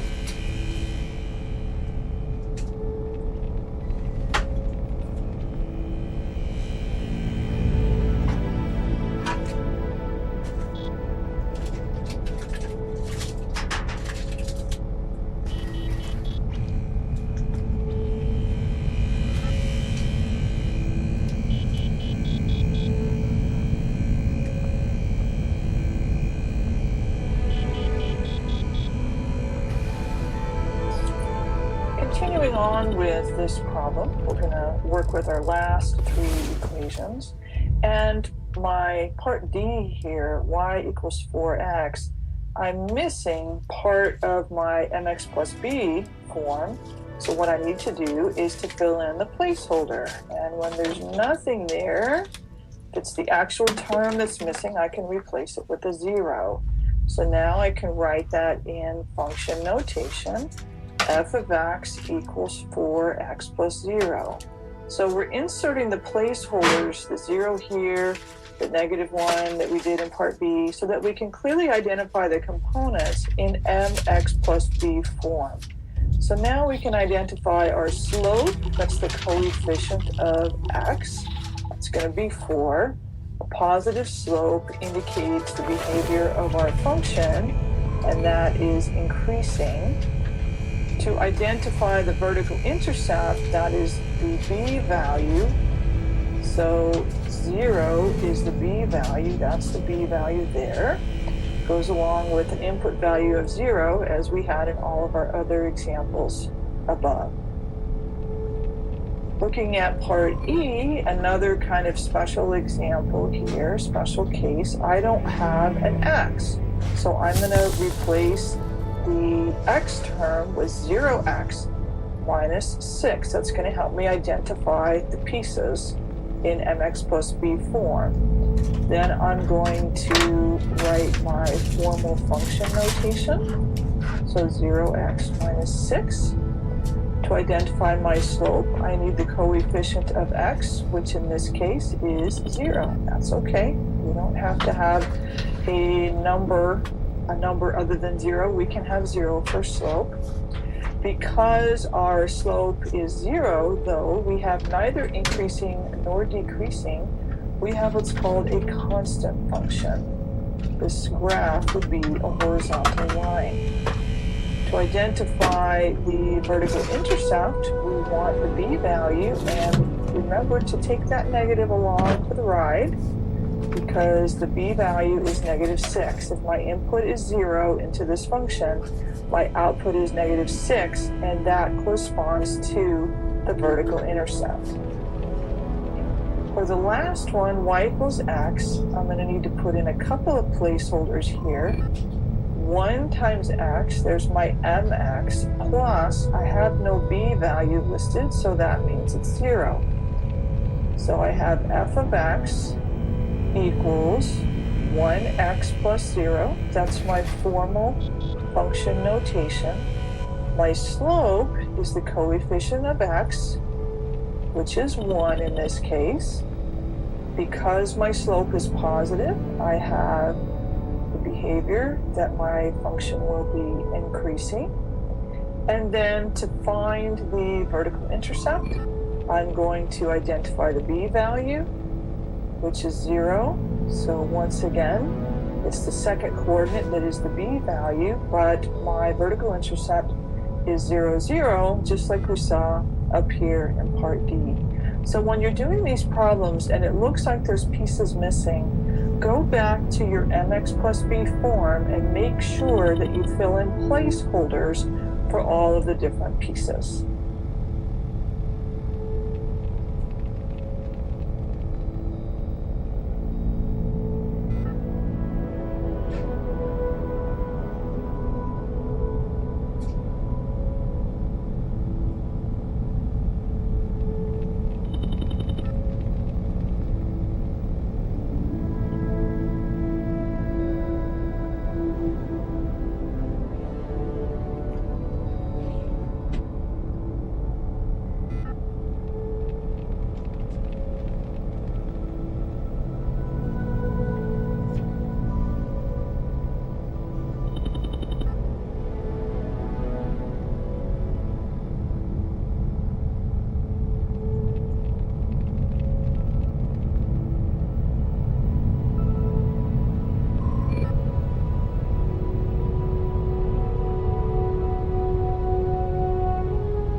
I'm asked to find the horizontal intercept for each of the given problems. So remember that the horizontal intercept has the characteristic of an ordered pair that starts with some value of x and then ends with 0.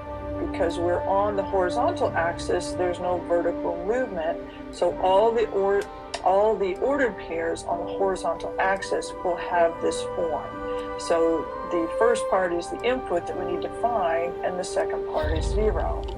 What that means for us then with these equations is that we're going to replace the output with 0. So 0 equals -2x plus 5 in this first problem. To isolate x, I'm going to subtract 5 from both sides. When I do that, I get -5 equals -2x. Now I'm going to divide both sides by -2. The negative divided by negative is a positive, so I get 5/2 equals x. I can rewrite that as x equals 5/2.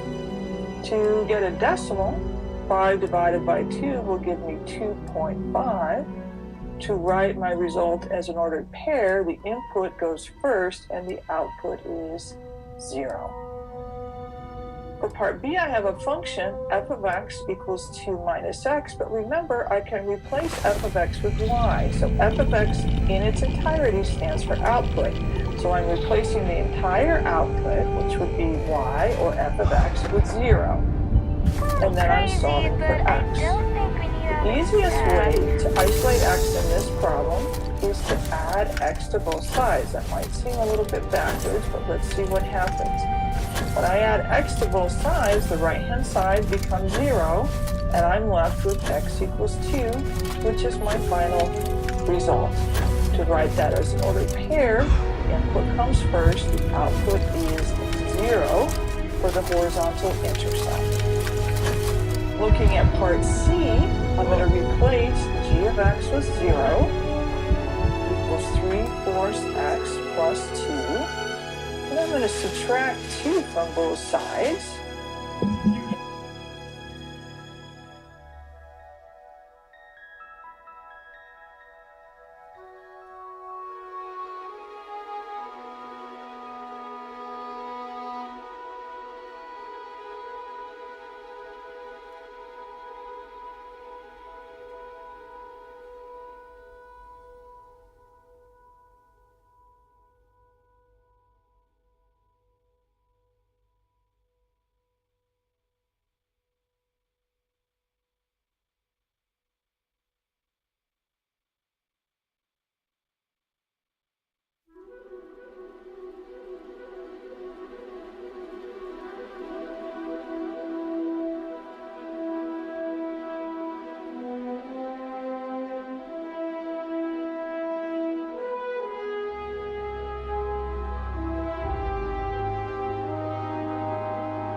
I want to multiply both sides by 4/3 because that's going to clear this fraction on the right-hand side.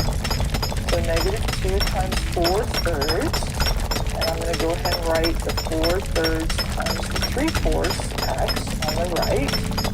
So this product becomes 1. On the left-hand side, I get -8/3 equals x. So let me rewrite that here. X equals -8/3. And if I use my calculator and divide -8 by 3, I get -2.7. That's an approximation to the 10th place. Writing that as an ordered pair, I get -2.7, 0. Looking at part D, y equals 4x. Again, I'm going to replace y with 0. To solve for x, I technically divide 4 on both sides. So 0 divided by 4 is 0 equals, and then that reduces to 1. So x equals 0. My input is 0 and my output is 0, meaning that my horizontal intercept is 0, 0. Notice for this equation, that's also my vertical intercept. So that's kind of an unusual case where we get both of our intercepts with one solution process. For part E, if I set 0 equal to -6, well, 0 doesn't equal -6. That's a falsehood. So there is no horizontal intercept here for this function. And that's a horizontal line that does not pass through the x-axis. For the last one, y equals x, set y equal to 0, and I get x equals 0.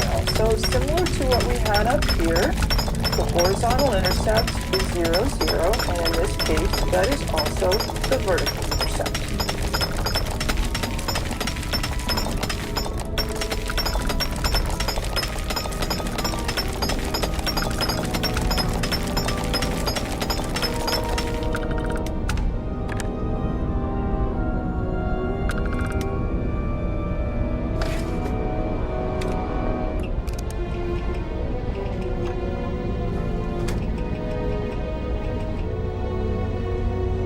We're asked to determine the equation of the linear function that passes through the points -4, -7, and 8, 2. We're asked to write the equation in slope-to-intercept form, which is the form y equals mx plus b, and we're also asked to graph the function using the graphing tool. For this example, I think we'll first find the equation of our line graphically, and then come back and find it algebraically by determining the slope using our formula here, and then substitution to find the y-intercept b. So let's begin by graphing the line passing through these 2 points using our graphing tool. We first want to select the line tool here below, and now we'll click on the first point, -4, -7, which would be here. Notice now the line appears, and now we want to click on the second point, which is 8, 2.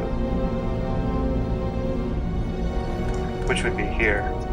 Now that we have the line graphed, let's take this graph back to our presentation so we can show some work.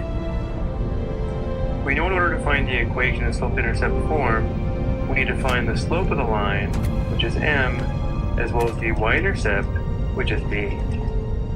Looking at the graph of our line, notice how here is the y-intercept, or vertical intercept. Notice how it has coordinates 0, -4, which means b equals -4. Now we want to determine the slope of our line. To do this graphically, we want to select 2 points on the line that have integer coordinates, and then we want to move from the point on the left to the point on the right and determine the change of y and the change of x.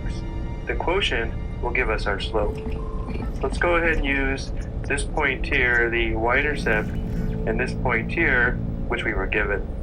If we want to move from the point on the left to the point on the right, notice how we'd have to go up 3 units, and therefore the change of y is equal to +3, and then we'd have to go right 4 units, and therefore the change of x is equal to +4. And because the slope is equal to the change of y divided by the change of x, notice our slope is 3/4. We have all the information we need to write the equation of our line in slope-to-intercept form. The equation is y equals 3/4 x plus -4, or just -4. Let's also verify this algebraically. Again, we're given the line passes through the point -4, -7, as well as the point 8, 2. Let's begin by determining the slope using our slope formula here. So we'll call these the ones, x sub 1, y sub 1, x sub 2, and y sub 2. So the slope m is equal to y sub 2 minus y sub 1, that would be 2 minus -7, divided by x sub 2 minus x sub 1, that would be 8 minus -4. So here we have 2 plus 7 are 9, 8 minus -4 is 12, and 9/12 does simplify to 3/4.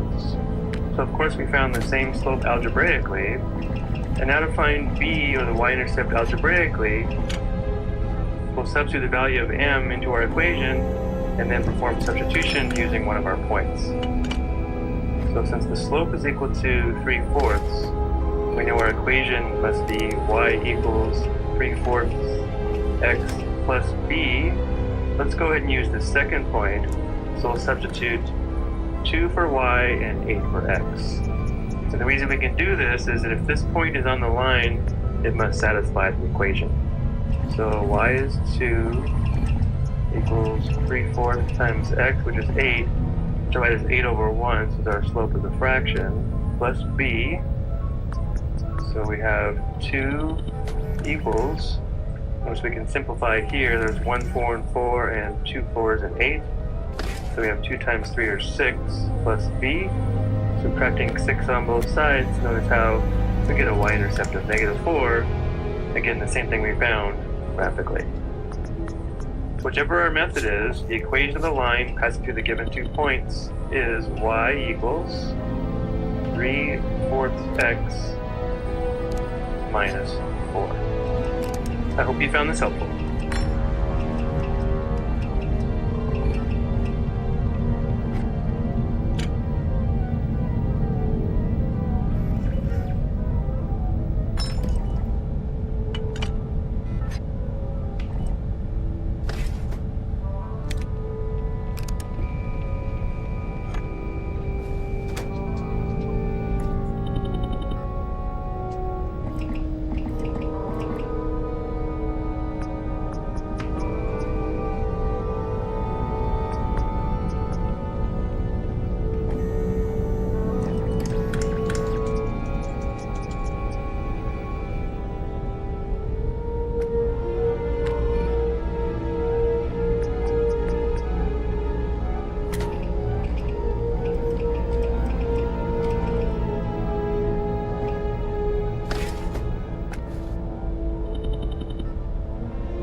Welcome to a lesson on writing linear equations in sloped-intercept form.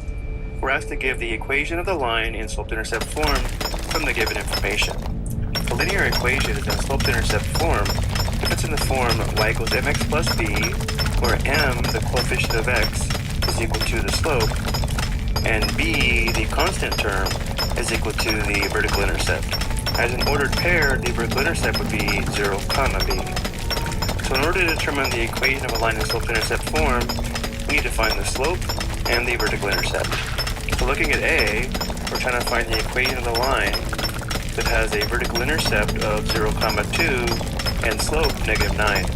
So notice in this case, we're given all the information we need, because the vertical intercept is the point 0, 2, b equals 2, and because the slope equals -9, m equals -9. Which means the equation of our line in slope-intercept form is y equals -9x plus 2.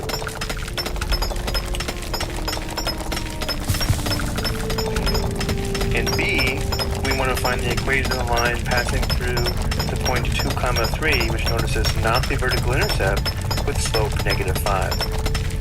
So we are given the slope, so we know that m is equal to -5. But again, the point 2, 3 is not the vertical intercept, so we don't know b. But we do know our equation so far would have to be in the form y equals -5x plus b. Now to determine the value of b, we'll do this algebraically. Since the point 2, 3 is on this line, that means this ordered pair must satisfy this equation. So if we substitute 2 for x and 3 for y, that will leave us with one unknown, b, which we can then solve for. So we'll take the point 2, 3 in this equation here and perform substitution. So we'll substitute 3 for y, that would be 3 equals, and 2 for x, so -5 times 2 plus b. Now we can solve for b, so we have 3 equals, this would be negative 10 plus b. Solving for b, we add 10 to both sides. Simplifying, we have 13 equals, this would be 0, so 13 equals b. Now that we know that b equals 13, we now know the equation of our line would be y equals negative 5x plus 13.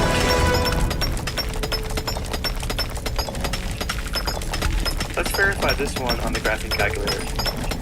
To do this, we'll graph the linear equation that we just found and verify the point 2, 3 would be on the line. So we'll press y equals, enter in our linear equation, which is negative 5x plus 13.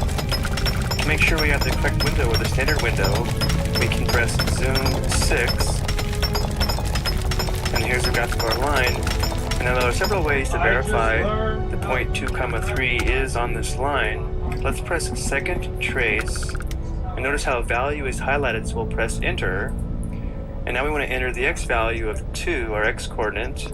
If we press enter, notice how it tells us the corresponding y coordinate is 3, and therefore the point 2, 3 is on the line, and we can see the cursor on that point right here, verifying our equation is correct.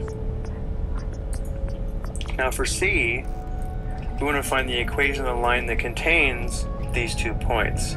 Notice neither of these points are the vertical intercept, and we're also not given the slope. So our first step is to find the slope. To do this, we'll be using our slope formula given here. Let's go ahead and label the ordered pairs. Let's call this x sub 1, y sub 1, and x sub 2, y sub 2. Which means the slope of our line, passing through these 2 points, would be equal to this ratio here, where we'd have y sub 2 minus y sub 1, that's 16 minus 6, divided by x sub 2 minus x sub 1, which would be 4 minus 2. Simplifying, 16 minus 6 is 10, 4 minus 2 is 2, 10 divided by 2 equals 5. So now that we know the slope, we know the equation of our line must be in the form of y equals 5x plus b. And just like last time, to find the vertical intercept b, we'll select one of the 2 points, it doesn't matter which one, perform substitution, and then solve for b. Let's go ahead and use this first point here. So using the point 2, 6, we'll substitute 2 for x, 6 for y, and solve for b. So we would have 6 equals 5 times 2 plus b. Simplifying, we have 6 equals 10 plus b. Subtracting 10 on both sides. And simplifying, we have 6 minus 10, that's negative 4, equals b. So now that we know that the slope is 5, and the vertical intercept is negative 4, we have all the information we need. M equals 5, b equals negative 4, and therefore our equation will be y equals 5x minus 4. This was quite a bit of work, so again, let's verify this on the graphing calculator. Let's press y equals, let's enter our equation, so we'll clear the old equation, and we'll enter 5x minus 4. Let's go ahead and press graph. So here's the graph of our equation. Notice how the second point here is not going to be on the screen, so this might not work. Let's go ahead and try it. Let's first check the first point. So we'll press second trace for the calculation menu. Press enter for the value feature. Enter the x value of 2. Enter. Notice how our line does contain the point 2, 6. And now let's try the second point. So again, we'll press second trace, enter for value, and let's try pressing 4. We might get an error because notice the y coordinate of 16 would not be on the vertical axis. Right now the vertical axis only goes from negative 10 to positive 10. So we press enter. Oh, it actually did give it to us, but it didn't show on the screen. So this does verify our linear equation is correct. I hope you found this helpful.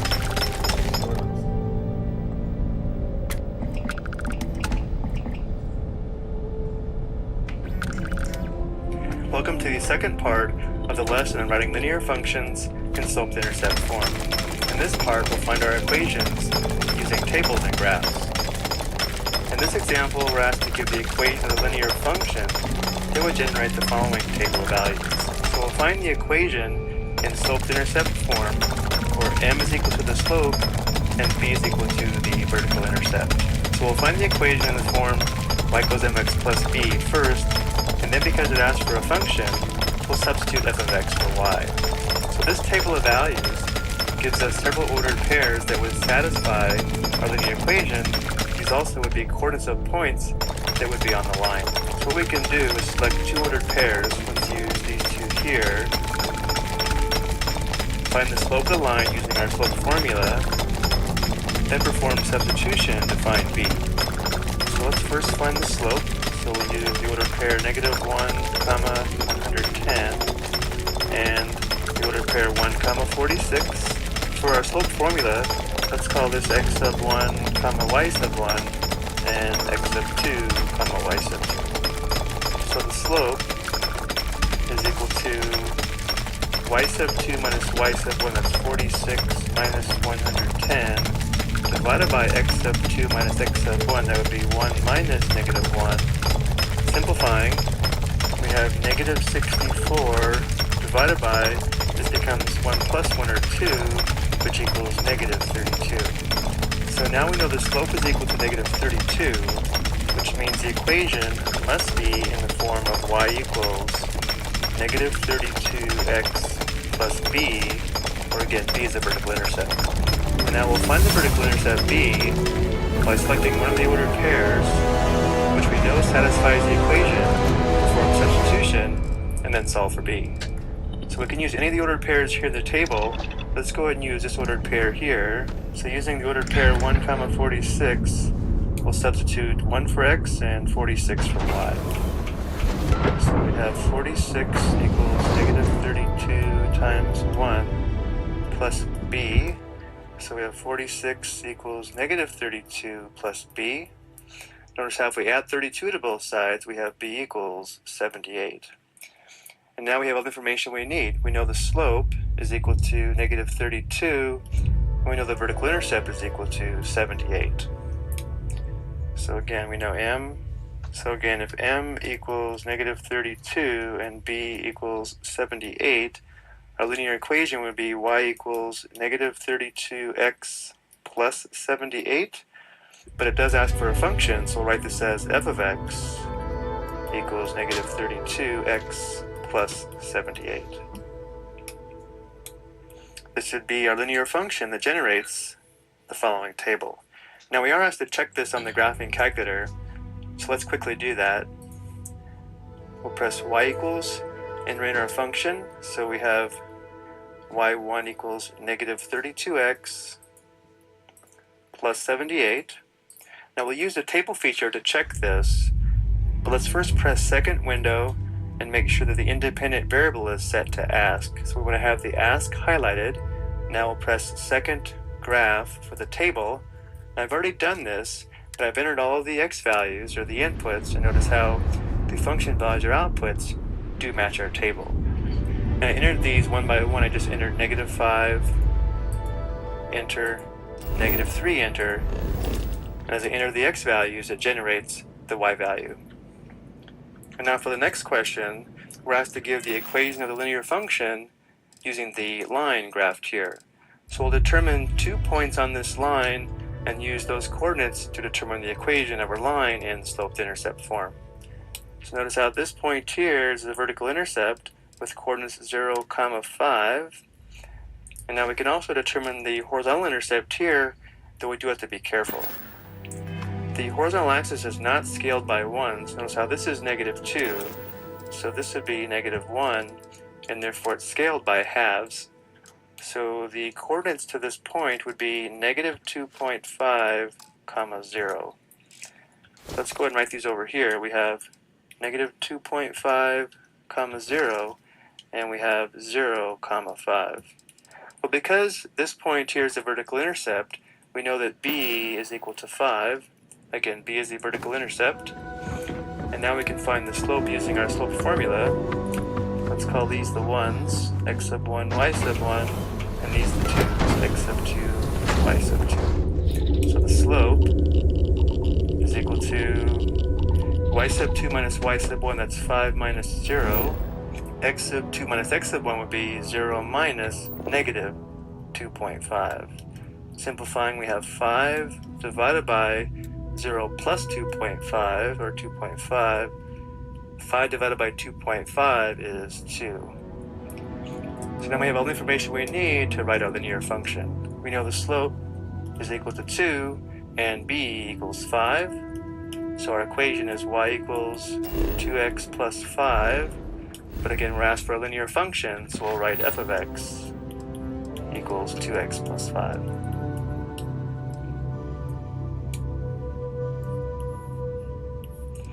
Now, example 4, we want to give the equation of the horizontal line passing through the point 1, 3. Let's first graph this line. So here's the point 1, 3, and therefore this would be the horizontal line. Now there's a quick, easy way to determine the equation of a horizontal line as well as a vertical line. The equation of a horizontal line passing through the point x sub 1, y sub 1 will always be y equals y sub 1. So notice the given point has a y coordinate of positive 3, which means the equation of this line is y equals 3.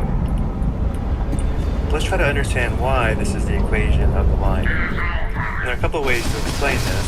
First, we know that the coordinates of this point are 1, 3. If we take a look at the coordinates of several other points, we'll notice a pattern. For example, this point here would be 3, 3.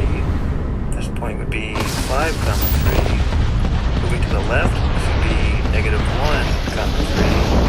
And here we have negative 3, 3. Notice for every point on this line, the y coordinate is 3. And this is the reason why the equation of this line is y equals 3. Yet another way to determine the equation of this line is to recognize that a horizontal line has a slope of 0. So if we know the slope is 0, using slope-intercept form, we know the equation of the line must be y equals 0x plus b. We know 0 times x would be 0, so the equation would be y equals b. And then from here we normally perform substitution using a given point. For example, here using the point 1, 3, we substitute 1 for x and 3 for y. There's no x, there's only y, so we substitute 3 for y. We would get 3 equals b. So if we know the slope is 0 and the vertical intercept is 3, we could also find the equation as y equals 0 times x plus 3, which once again gives us y equals 3. So there are several ways to explain why the equation of a horizontal line. For number 5, we're asked to give the equation of a vertical line passing through the point 1, 3. Let's first graph it. So we have the same point 1, 3, but the line is vertical. This would be the graph of our line. So notice out here, this is not a function because it fails the vertical line test. We can still determine the equation of this line. So again, this is the point 1, 3. The quickest way to determine the equation of this line is to remember that the equation of a vertical line passing through the point x sub 1, y sub 1 will always be x equals x sub 1. So notice here, the x-coordinate is positive 1, and therefore the equation of this vertical line is x equals 1. Now we can't use slope-intercept form for this equation because remember the slope of this line is undefined. But we can analyze the coordinates again to recognize the pattern. Notice how this would be the point 1, 1. This would be the point 1, negative 1. This would be 1, negative 3, and so on. Notice every point on this line would have an x-coordinate of positive 1. And this is why the equation of this line is x equals 1. I hope that was helpful. Total system failure.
Welcome to a lesson in which we'll graph and determine the key components of a linear function written in sloped-intercept form. Here we're given the function f of x equals 4 minus 3x. We're asked to determine the slope, vertical intercept, horizontal intercept, 2 additional points, and graph the function. For a quick review, a linear function is in sloped-intercept form when it's in the form f of x equals mx plus b, or f of x equals b plus mx, where m is equal to the slope of the line, notice m is the coefficient of x, Yes. and b is equal to the vertical intercept or y-intercept, which is the constant term in the equation. So even though b tells us where the line intersects the vertical axis, we should give the vertical intercept as an ordered pair, which should be 0, b. Now looking at our equation, notice how the coefficient of x is -3, and therefore the slope is -3, which means when we graph the function, the line should be going downhill from left to right because we have a decreasing linear function. And now for the vertical intercept, notice how the constant term is 4, and therefore b equals 4, so the vertical intercept would be the ordered pair 0, 4. And now for the horizontal intercept, there's no shortcuts here. To find the horizontal intercept, we'll have to set y equal to 0, in this case f of x equal to 0, and solve for x. So if we set f of x equal to 0, we have the equation 0 equals 4 minus 3x. So to isolate x, we subtract 4 on both sides. Simplifying, we have -4 equals, this is 0, so -4 equals -3x, dividing both sides by -3. Simplifying, this would be positive 4/3 equals x. And 4/3 is also equal to 1 1/3. So we can write the horizontal intercept 2 ways. We could write the ordered pair as 4/3, comma 0. If we wanted to, 1 1/3, comma 0. But 4/3, comma 0 would be more common. Now we're asked to determine 2 additional points on the line. Because we're going to graph the line, let's do this after we graph the line. We could make a table of values, but because we're going to graph the line, we can find them easier from the coordinate plane.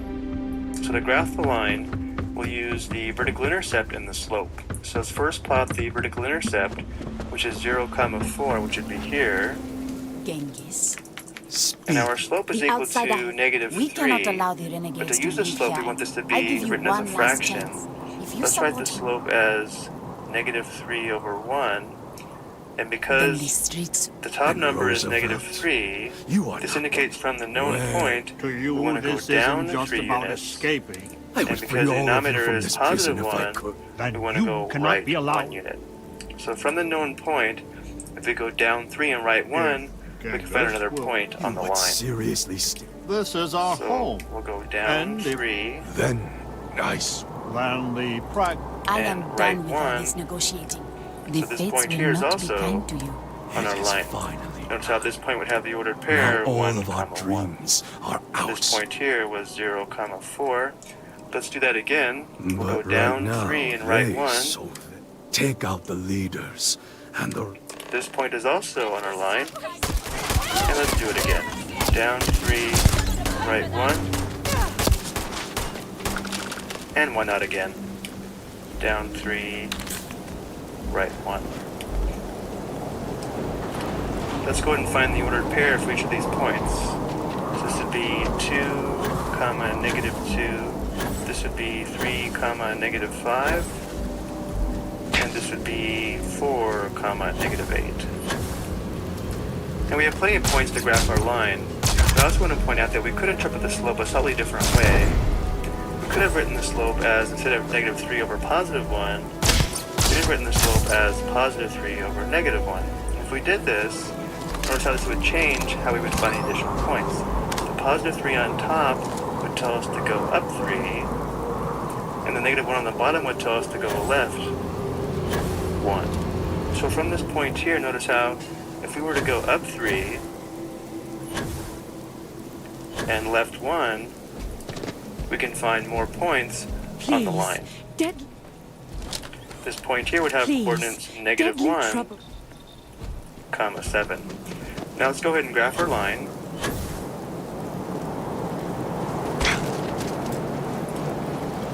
because we found so many points on our line, we know this is a very accurate graph of our linear function. And remember, we were supposed to find 2 additional points on this line. So going back over to our graph, let's use 1, 1, and we'll use 2, -2. Of course, we could have used any of these points except for the vertical intercept because it had 2 additional points, and we already found this point above. So your mission. And one last thing, notice how it does look like the horizontal intercept is the point 1 1/3, 0 right here, or 4/3, 0. The mysteries of the facility. I hope you found this helpful. Non-resident detected. Adhere to the mission.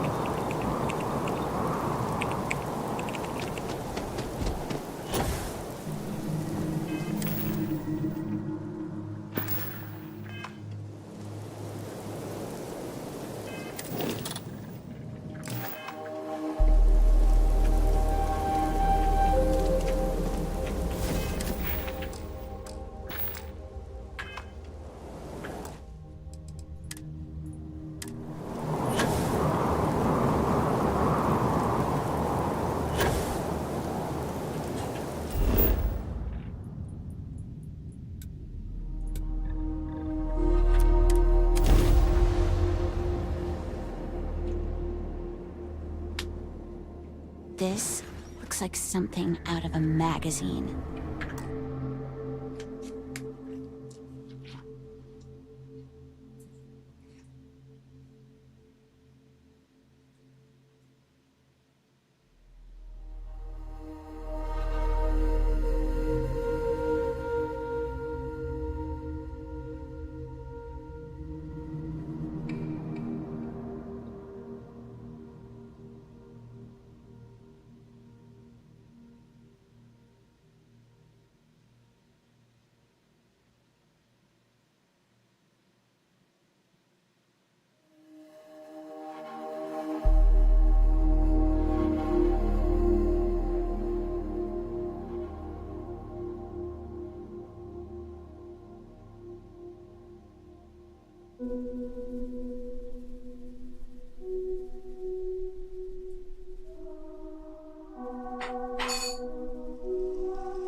good.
sit in the front room. I'm gonna watch the show with you. I'm gonna eat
break from math. Let's see what we got going on here. Hey, everybody.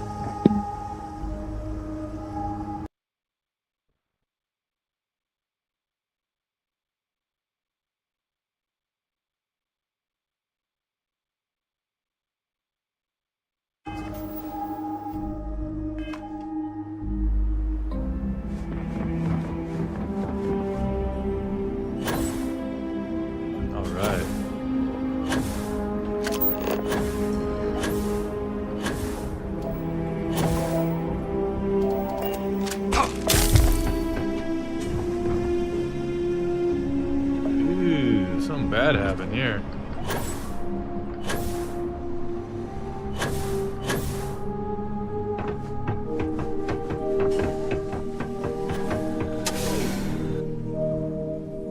Entering the facility.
trouble.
How to use Starborn powers Starfield.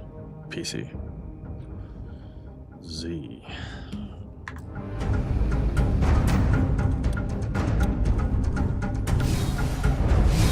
Nobody would believe me if I told them about this.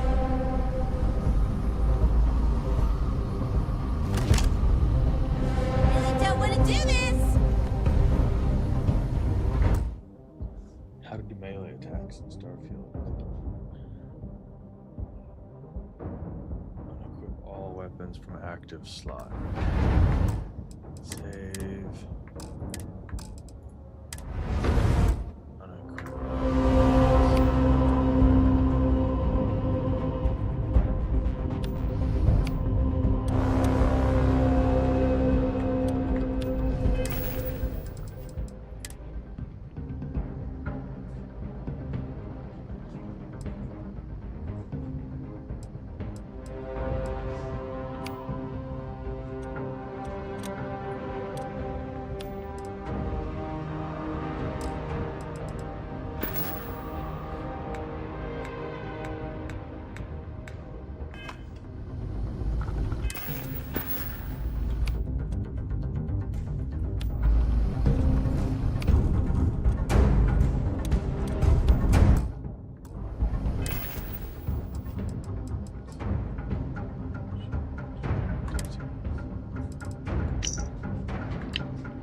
Starfield.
later.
What?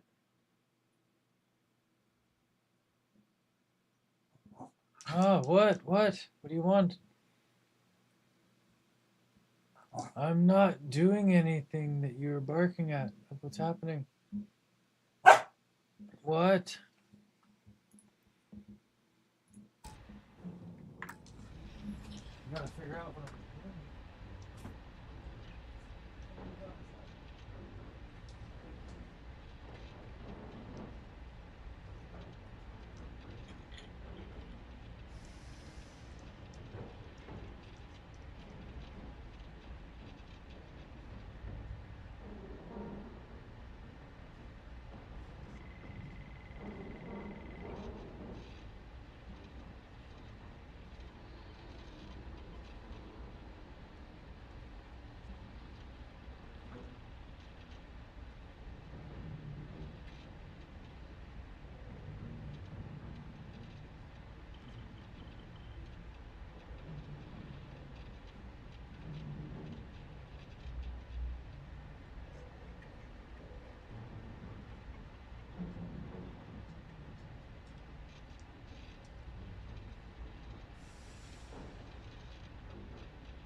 Let's do this.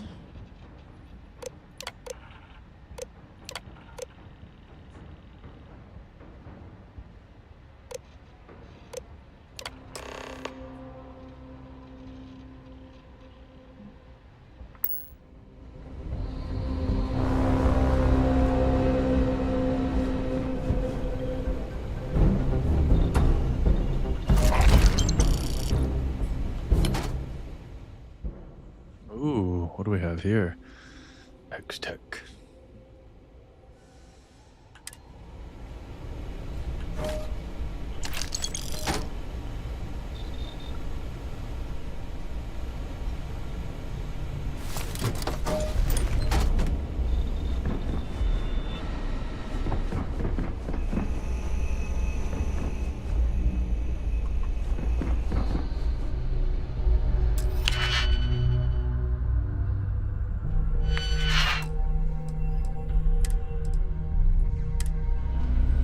Oh boy.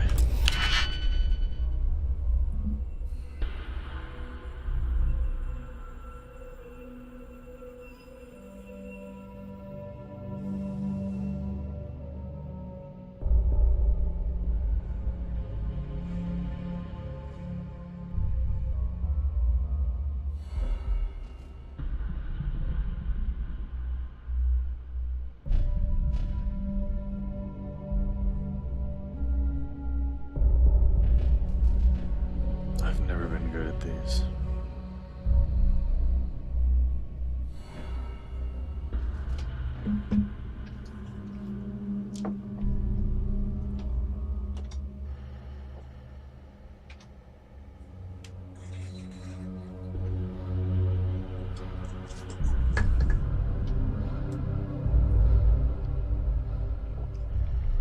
Okay.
Okay, let's see here.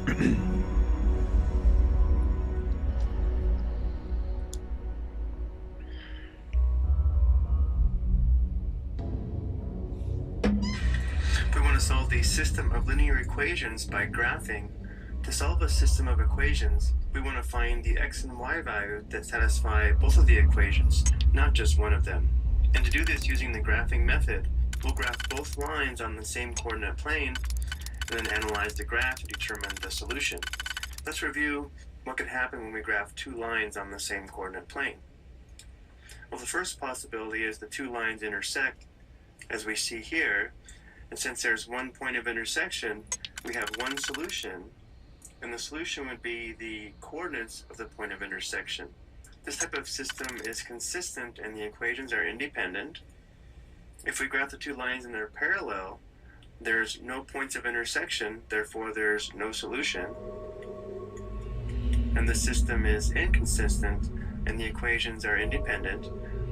The last possibility is the two lines coincide, or they're on top of one another, so they have an infinite number of points in common, therefore there's an infinite number of solutions. And when this happens, the system is consistent and the equations are dependent. So going back to our example, let's grab the first line in blue. We have x plus y equals 4. Let's go ahead and make a table of values for that. Let's set x equals 0, and maybe x equals 2. Well, if x is 0, y would have to be 4. 0 plus 4 is 4. And if x is 2, y would have to be 2, because 2 plus 2 is also 4. So let's go ahead and plot these 2 points. Here's the point 0, 4. Here's the point 2, 2. Let's go ahead and grab the first one. Yes. For the second line, we have 4x minus 3y equals 9. For this line, let's go ahead and put it in slope-intercept form, or the form y equals mx plus b. So we'll take this equation here and solve for y. So if we have 4x minus 3y equals 9, to solve for y, we'll first subtract 4x on both sides. So we have negative 3y equals, we'll put the x term first, so negative 4x plus 9, and now we'll divide everything by negative 3. So we have the equation y equals, this would be positive 4/3 x, and this would be minus 3. So now we'll plot the y-intercept of negative 3, and then use the slope of 4/3 to find another point on the line. So here's the y-intercept. Now we'll go up 4 and right 3. Go up 4 and right 3. Again, looks like we just found the point of intersection here. Let's go ahead and sketch the red line. Again, because there's one point of intersection, we have one solution, which would be the coordinates of this point of intersection. So we have an x-coordinate of 3 and a y-coordinate of 1. So this would be our solution. If we wanted to, we could also give the solution as x equals 3 and y equals 1. If we want to check this, we can. Notice if we substitute 3 for x and 1 for y, it satisfies equation 1. And then for equation 2, we'd have 4 times 3, that's 12, minus 3 times 1, or minus 3, and 12 minus 3 is equal to 9. And because this system has a solution, we can say it's consistent, and then because the equations are different, we can say the equations are independent. Okay, I hope you found this helpful.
Coda.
Starfield, how do I find my way? I can't get out of here.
possible.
Sometimes I just want to turn off the grav drive so we can float around.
Yeah?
All is well, Captain. All things considered.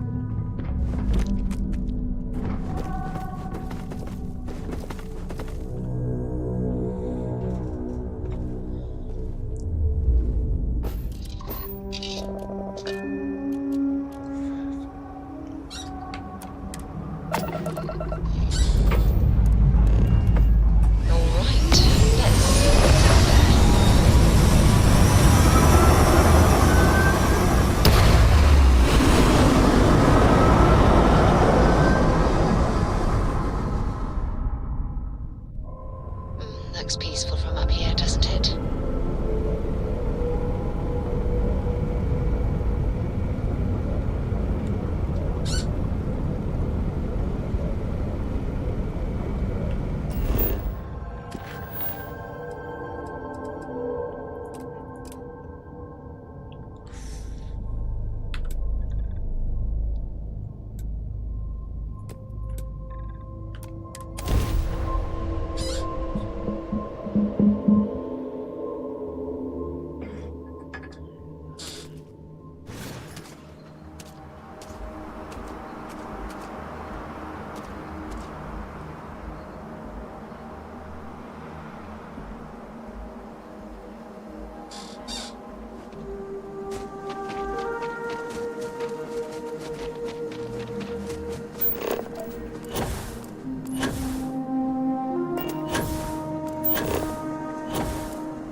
adversary. What was long sought, not all. You have given us all. This at the facility.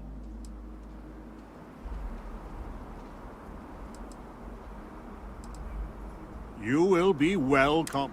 You have my enduring thanks. And anytime you need...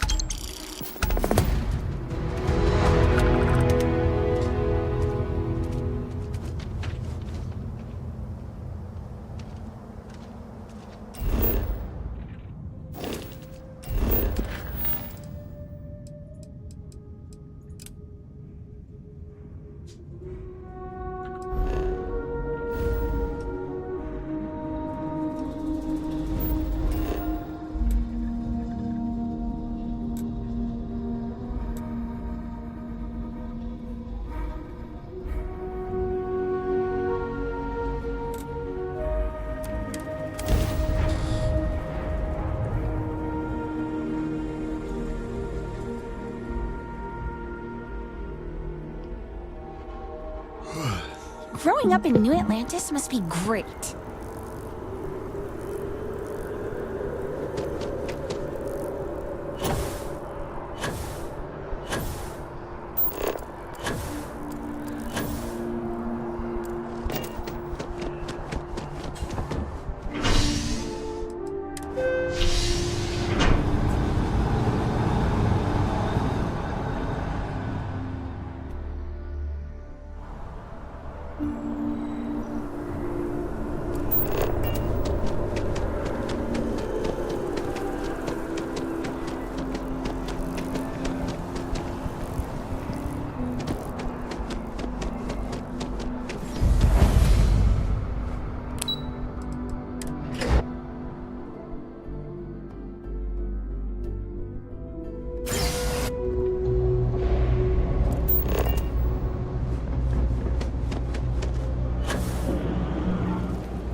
I help out Henry from time to time.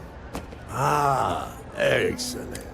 Salina's hardware is now... Oh, feel free to come.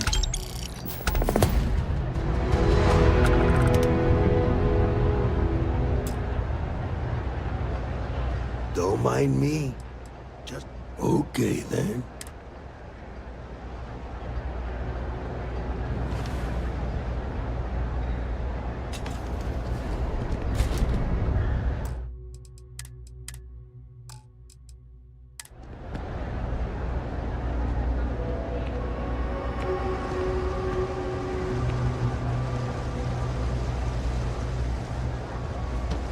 Satisfaction is guaranteed.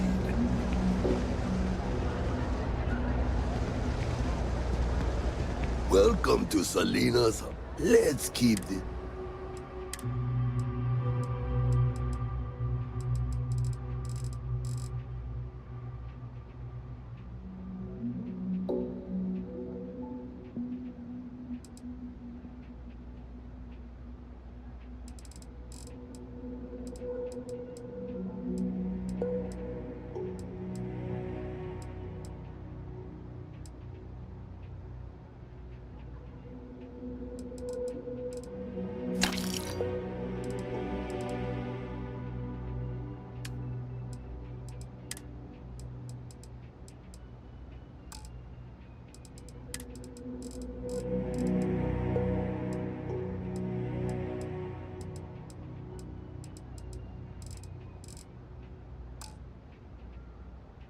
Hey, good to see you.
instant.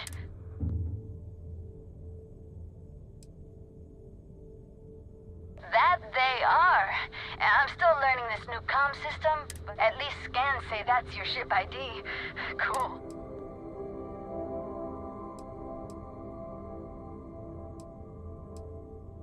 Oh, yeah, they're great. And while I've been itching to kick off that grav drive,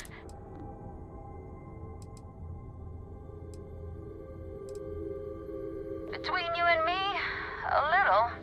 Captain's been, but I'm remaining fairly optimistic.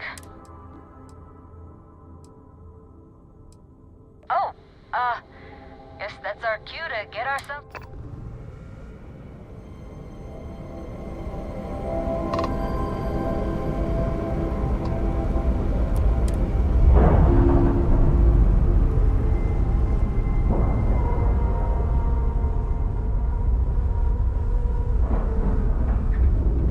Port is clear. We're docked.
to solve the system.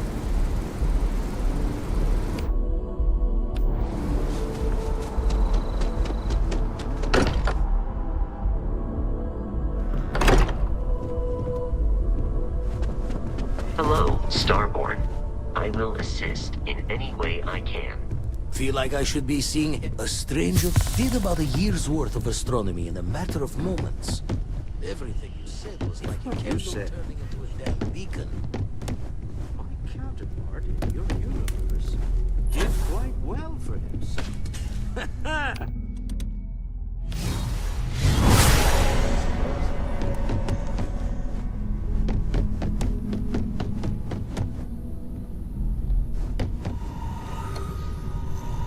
Even the trace physiological and neurological readings I'm able to pick up from you are unprecedented. You really are something.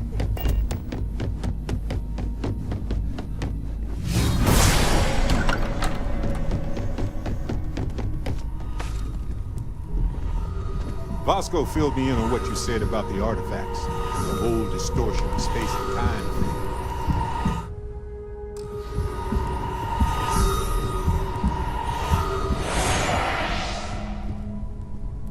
I stand by my initial skepticism of you, but welcome aboard. Well, if it isn't our own ranger. I hope you're not taking the job. I don't care what kind of costume you have. I just can't understand.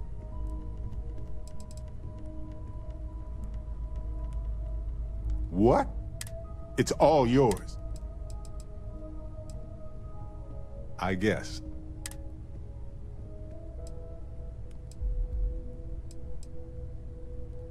Maybe there is. Anyway. Feel like I should be seeing heaven's aura every time you say something, Starborn. I know now isn't the best time, but I need to talk. I just wanted to say I had plans. Hey, now. Anyway, so many things. That's why I've been in Constellation. A reasonable approach. Speaking of which, sometimes it feels like you've all... Well, I try to be welcoming. Oh, wait, no, don't tell me. Not, you know, being a member of Constellation, it's hard to imagine just who I'd be had I never joined up. And the second coordinate would I be would have never done so many things, and I never would. Sure.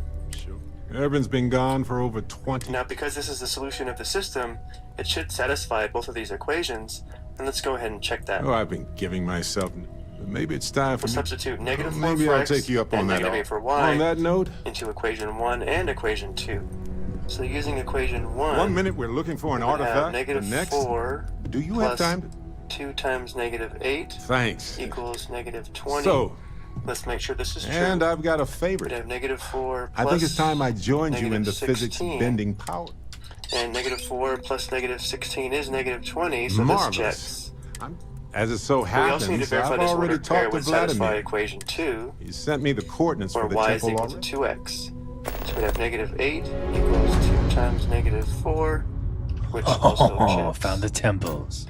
So this verifies that our solution is correct.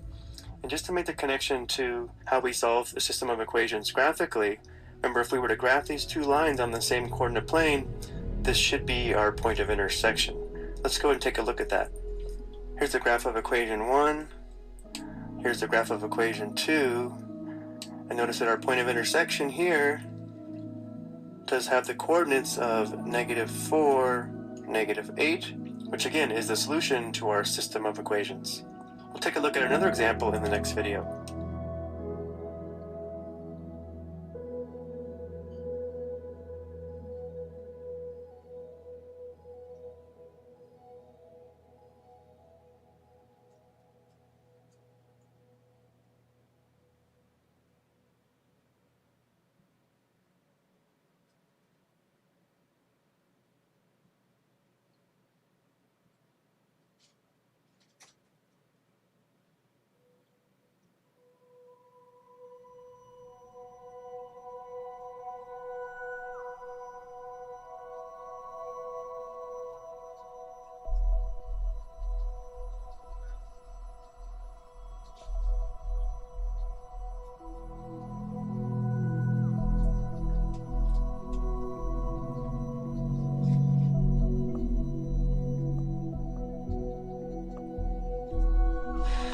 to solve the system of equations by using the substitution Extra-dimensional method. being in The constellation? substitution method is an All algebraic right. method for solving Don't a worry. system of equations. The solution to a system of equations is an ordered pair or an x and y value that would satisfy both of the equations.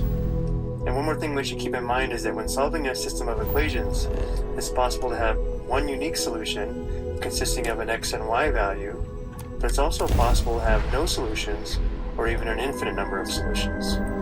The first step in the substitution method is to solve one of these equations for one of the variables. But notice how the second equation is already solved for y. We're given that y equals negative x plus 4. So we're going to use this second equation and perform substitution into the first equation for y. Again, since y is equal to negative x plus 4, we can replace the y in the first equation with negative x plus 4. And to keep this organized, let's call this equation 1, and we'll call this equation 2.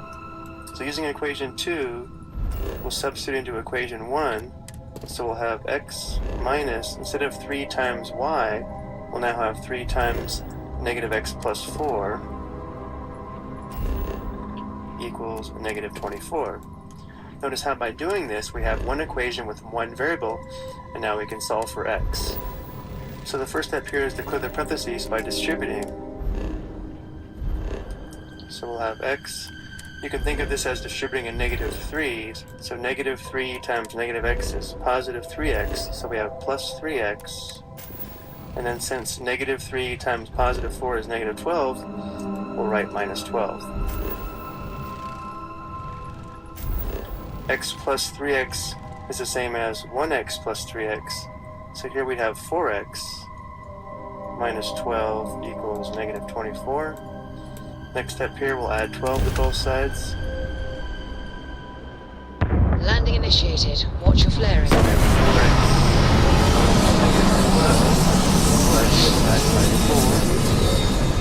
we have x equals negative 3. Now we need to be careful here because we're not done.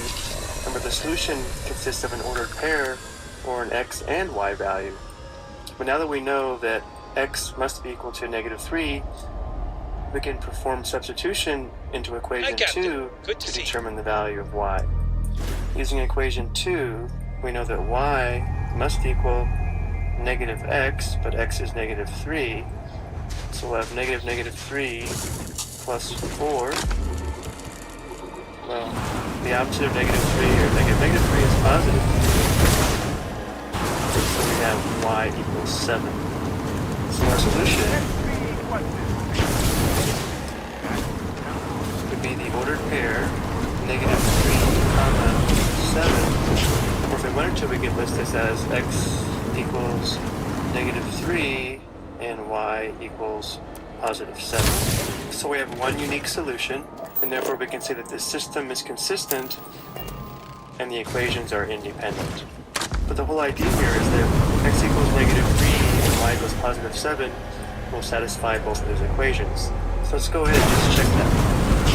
And then we'll also check it back.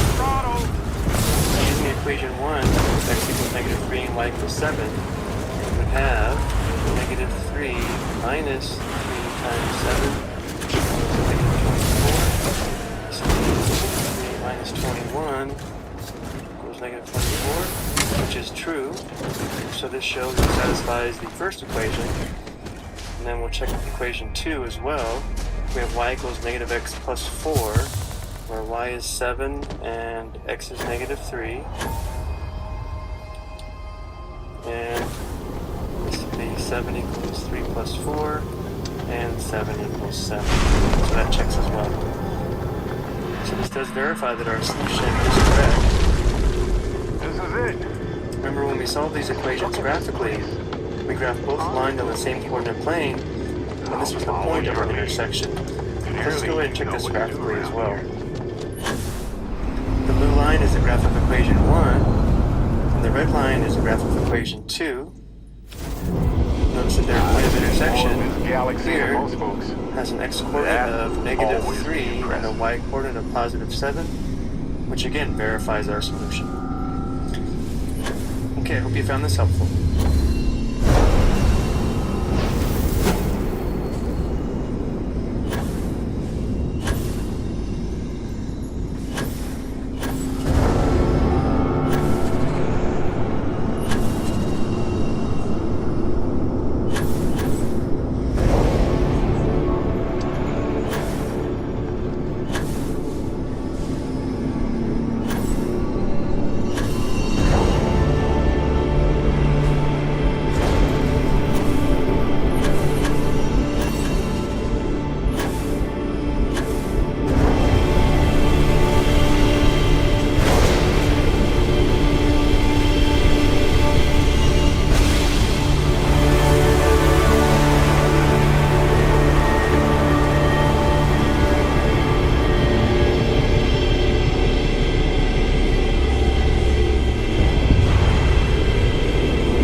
Something's happening. Here we go. Hello, universe. This is Barrett, returning your call. Can you believe this is finally happening? Go ahead and ask. I think about it a lot. I'm not a fear, and I'm keenly... Well, when I picked it up, I saw... Well, he certainly... My first instinct. But now I'm wondering, as in not just... On Bendy. No, wait. It was... She's not actually... Well, point is... Sure. It's a difficult topic. I can't guarantee it. Yes, he was one of the... His room used to be... Irvin Madani... Yeah, I see. Thanks for listening. Did you have any other person? How much time do you... I've been in Constellation. Lost my husband. Anyway, so, yeah, fast. But if I tell him about... Not my thing. It's just not something that... my grandma rigged. Well, I joined it. When I joined Constant, I entered the law. They pulled me into the car. I hope you're experienced. Anyway. Well, Aja. So, I used to... And you know what? Any other question? Fair enough. I'm starting to feel... Always a pleasure. Depends on the... Let's see. Anything else? Of course. And I trust... Oh, I've moved on. I haven't even... No worries. Anywho. Whoa. Hello, handsome. Hello there. I'm Barrett, not your Barrett. He's Barrett, I'm Barrett. Other than that mind-bending fact, there's really not that much to it. You've got to be... Nope. Okay. Skipping the initial shock of it all. Agreed. Not worth it. Forming a hypothesis.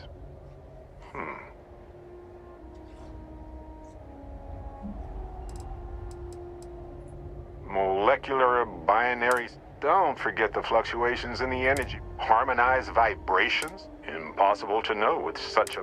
We need more... Obviously. I'll be... Amundsen is fine. Usually the barrier between us is too thick. Amundsen? Hey. What? Whoa there. Sustaining this, you will eventually monitor the energy flux. I could...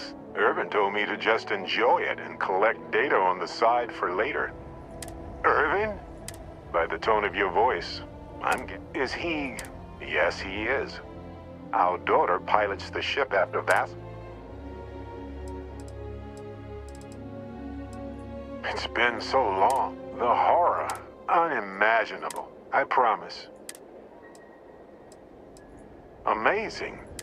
Sounds like you don't... No. We named her after Aja. For me? She's best friends with Cora. I have so many. I wonder how many paths I've taken. I think about that. Wait. Starborn ship.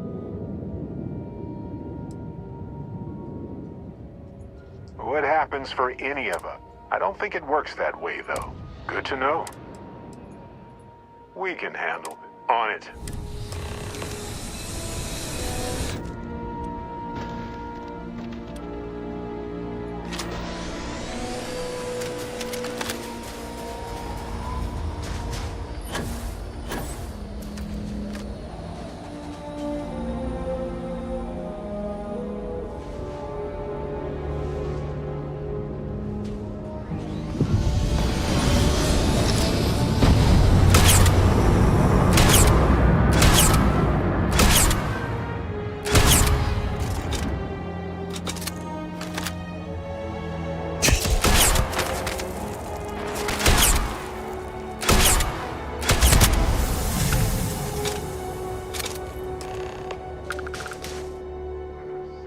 happened.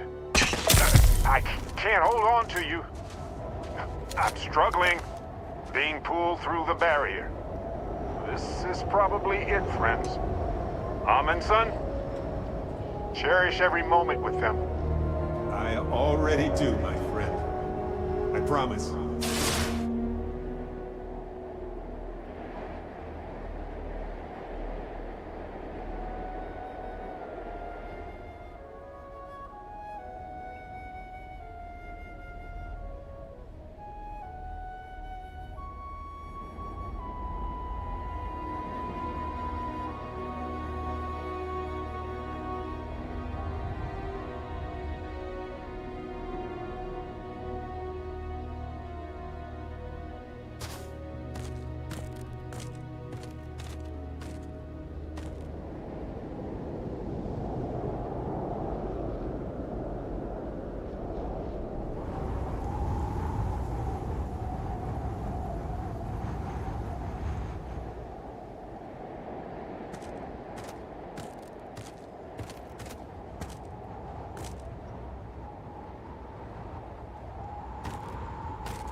So look,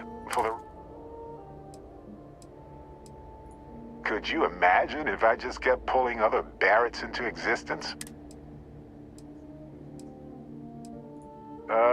Kinda. I mean, here's a second one of me seems... But yes, I tried. Briefly. Then I... True. How would I Anyway, it's a relief, you know. And I already feel like it's subsiding. Yes, though it takes a lot of concentration. If I do it a lot... I thought so too.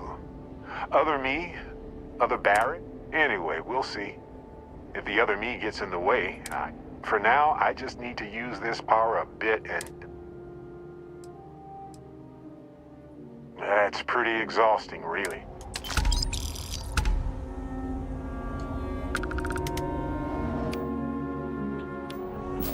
I was hoping my temple... Gladly. Yeah, I'm sure. Hey, not... Maybe I'll be... Anyway. I thought it would... And if so, would I still... It took a while. Well, but honestly... Not gonna lie. But truth be told... No. My hypothesis is that the quantum locking required to perhaps it requires some... But... I suppose I could. Besides, the powers... We're heroic power twins. Lowly. Of course. Anytime. Okay. Right.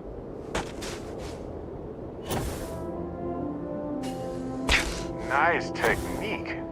You should try some flips next time.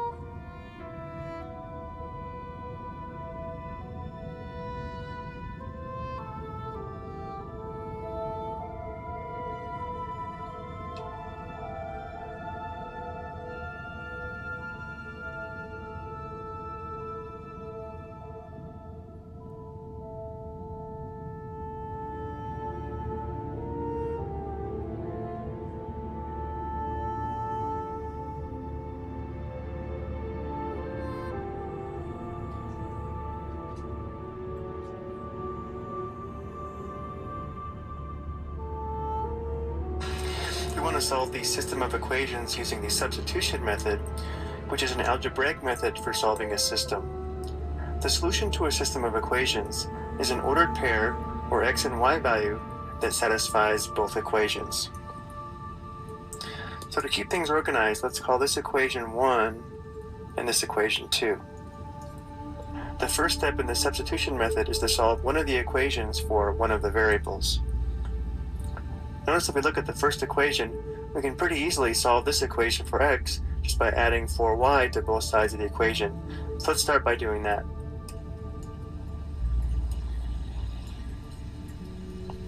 So here we'll add 4y to both sides of the equation. This would be 0, so now we have x equals 4y minus 8. The second step is to use this equation and perform substitution into the other equation, or in this case, equation 2. If we know x must equal 4y minus 8, we can substitute 4y minus 8 into the second equation for x. So by performing this substitution, equation 2 would be 3 times, instead of x, we'd have 4y minus 8 plus 8y equals 24. And notice how now we have an equation with one variable. So now we'll solve this equation for y and then perform back substitution to determine x. So the first step here is to distribute. So we'll have 12y minus 24 plus 8y equals 24. Then we have two y terms. 12y plus 8y would be 20y. So we have 20y minus 24 equals 24. Now we have a basic two-step equation, so we'll add 24 to both sides. Here we have 20y equals 48, and now we'll divide both sides by 20.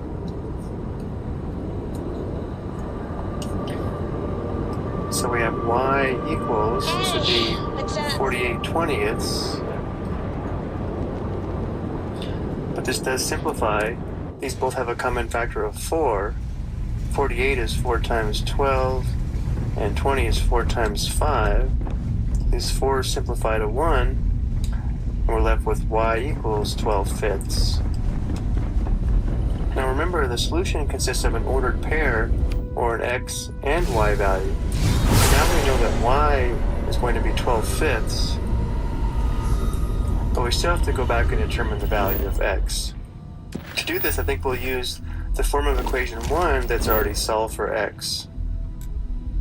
So using equation 1 and y equals 12/5, we would have x equals 4 times y, or 4 times 12/5 minus 8. So we can think of this as 4 over 1, but nothing's going to simplify here, so we're going to have x equals, this is going to be 48/5 minus, and here we can think of 8 as 8 over 1.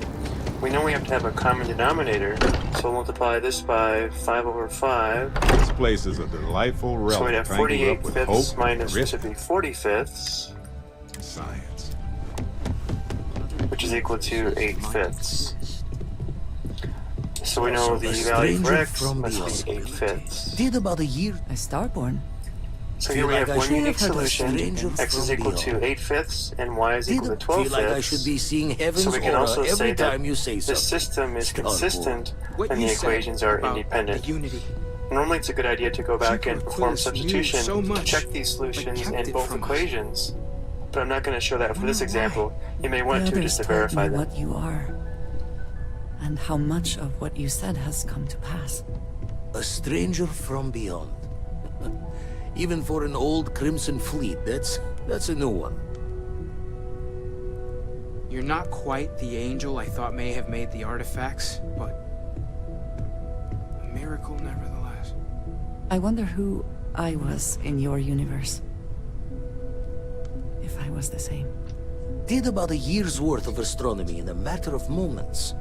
Everything you said was like a candle turning into a damn beacon. other universes exist, full of people. An infinite number of hopes and dreams. A Starborn? I have heard of stranger things. Feel like I should be seeing heaven's aura every time you say something, Starborn. What you said about the Unity. Keeper Aquilus knew so much.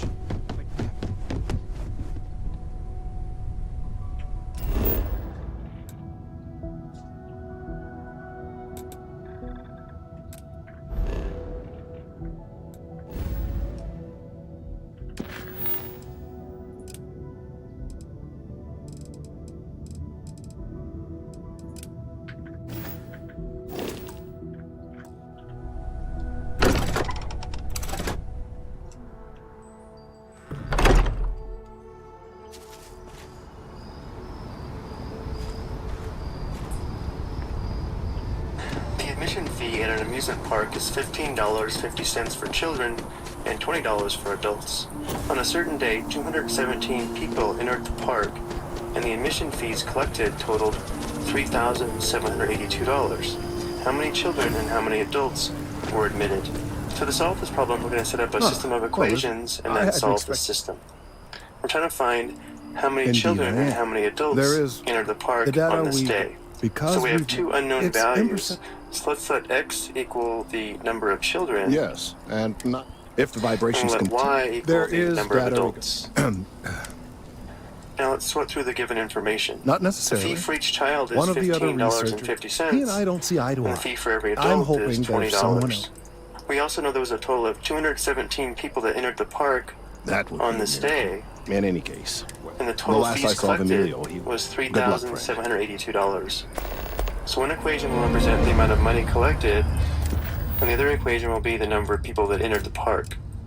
Well, if x is the number of children and y is the number of adults, and there were 217 people in the park that day, this tells us that x plus y must equal 217. And then again, every child has to pay $15.50, and every adult has to pay $20, resulting in a total of $3,782, which means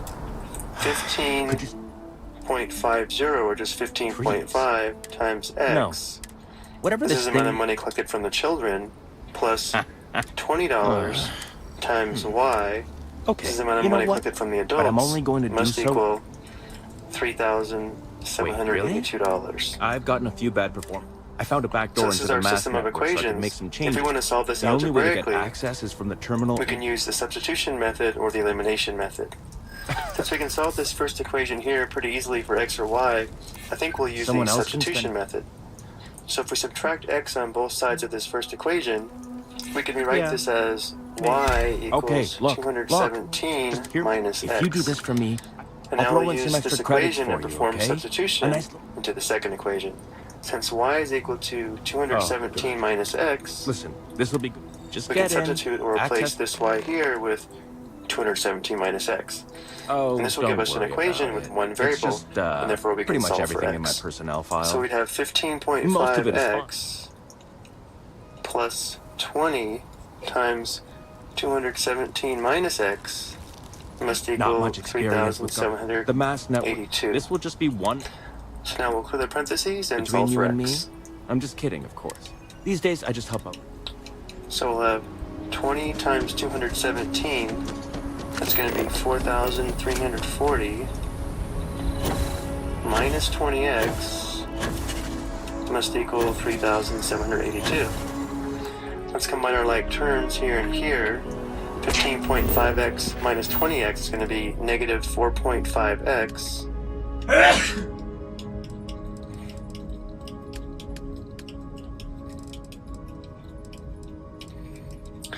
Now we'll subtract 4,340 on both sides.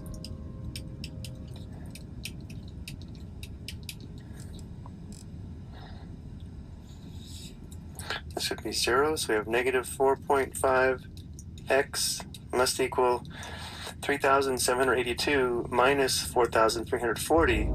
That's going to give us negative 558. Let's go ahead and finish this up here. So to solve this for x, we'll divide both sides by a negative 4.5. This simplifies to 1x, or just x. And negative 558 divided by negative 4.5 is equal to 124. Remember, x represents the number of children, so we still have to determine the value of y, which would be the number of adults. So we can use this equation here, x plus y equals 217, to determine y, or we can just use the equation y equals 217 minus x. If we use this equation here, we know that y must be equal to 217 minus 124, which is equal to 93. So this tells us that there were 124 children and 93 adults admitted to the park on this given day. And remember, if we were to graph these two linear equations on the same coordinate plane, the point of intersection would represent the same solution. So let's go ahead and check that. So here we have the graph of the two linear equations, and here's our point of intersection, where the x-coordinate is equal to 124, which represents the number of children admitted, and the y-coordinate is 93, which represents the number of adults admitted on that day. So this does verify our solution.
First day tomorrow?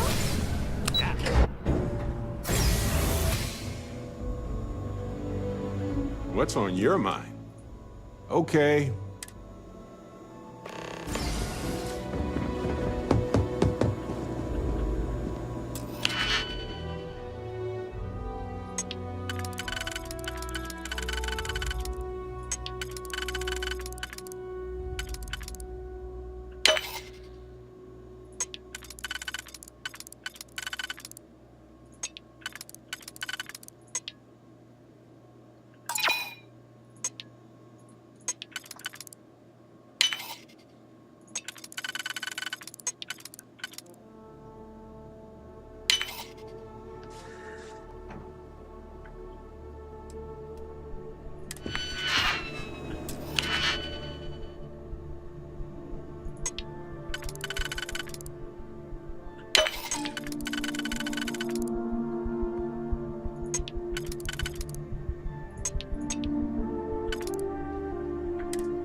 Oh, pardon me. Gladly.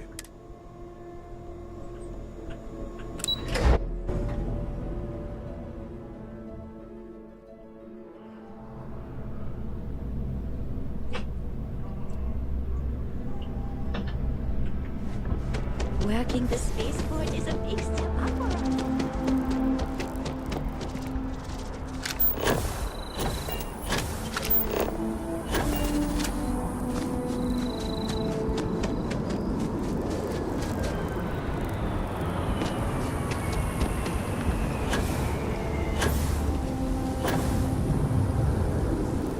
Hey there.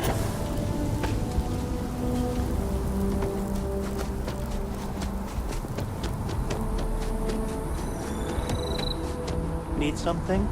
Oh, that's right. Of course you do. You have some good news for me? They sure are. I took a peek on the network. You came through for me, and because I am a...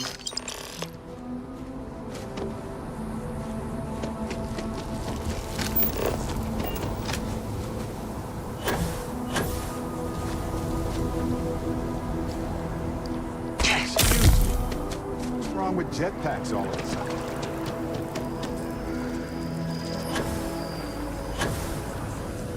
I tried to tell my colleagues that botany was important. I tried to warn them. I hope you have the... If it's all the same to you, I'm sorry. And I suppose... But you have once... That is, partly. Thank you for your...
Touchdown imminent.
Hello, Captain. Here? Gotcha.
Muscle spasms are worse. Oh, what about the magnesium? Isn't that a thing?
Hey, you might want this.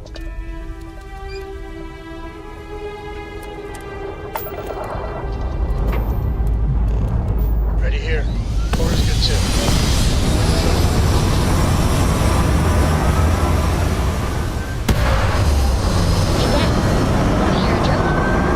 Sure, sweet pea. The old man could always use.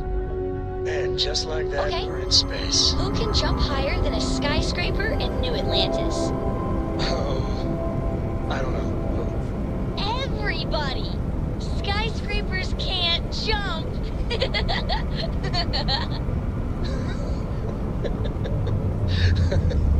Okay. Good one, Cora. Hey, next time you see Barrett, try it out on him.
gets stuffy sometimes.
You've got something for me?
Landing gear's ready.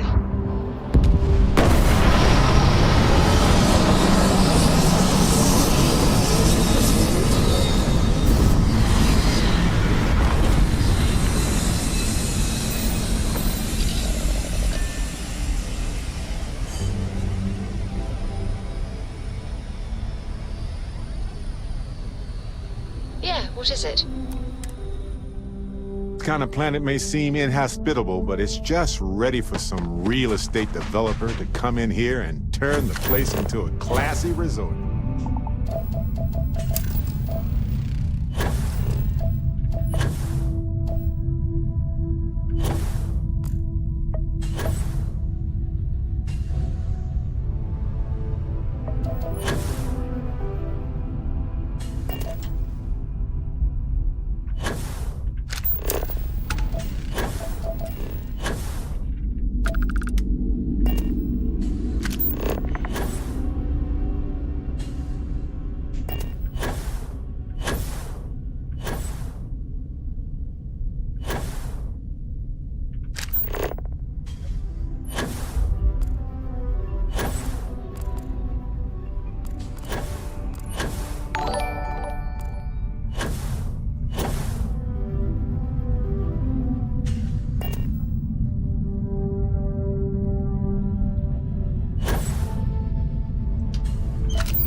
I know it.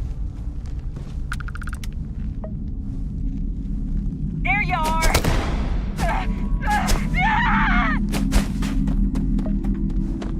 And now for an encore presentation.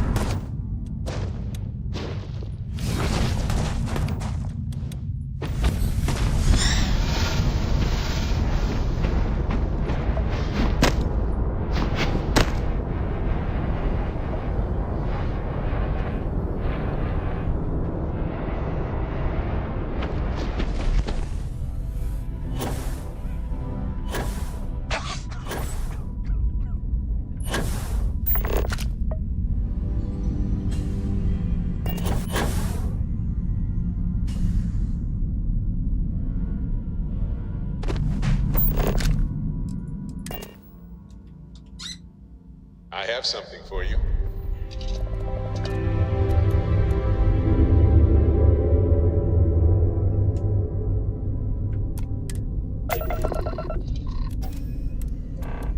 Liftoff looks good. All systems.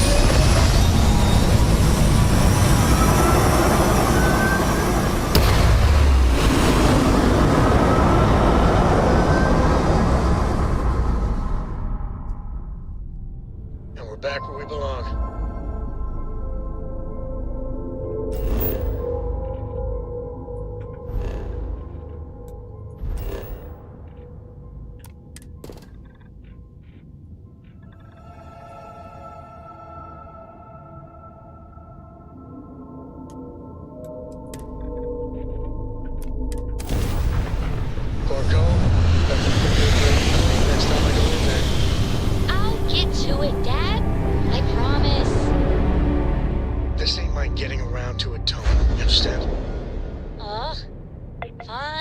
Fine, okay.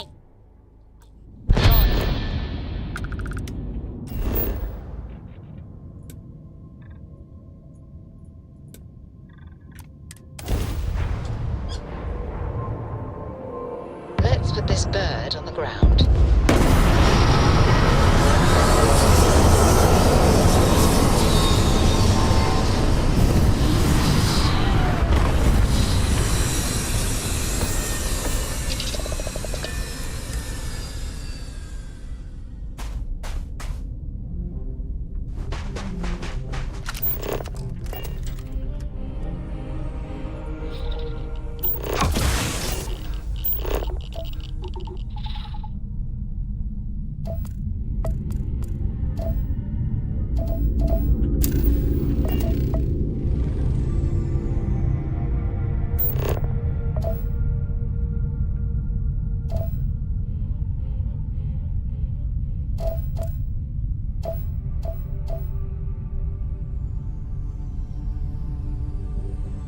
And we have liftoff!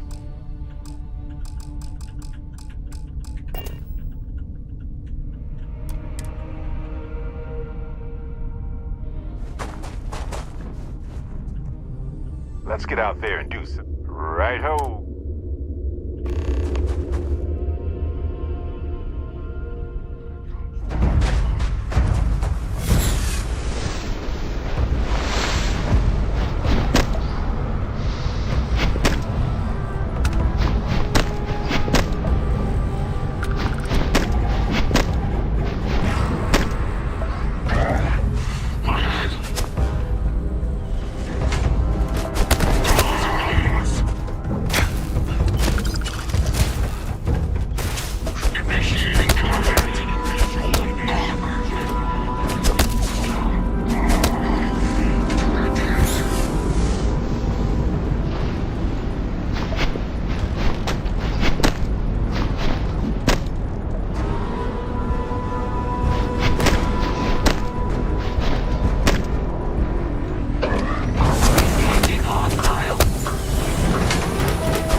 Hello? Anybody home? Got a vacuum for sale here. Guaranteed to take your breath away.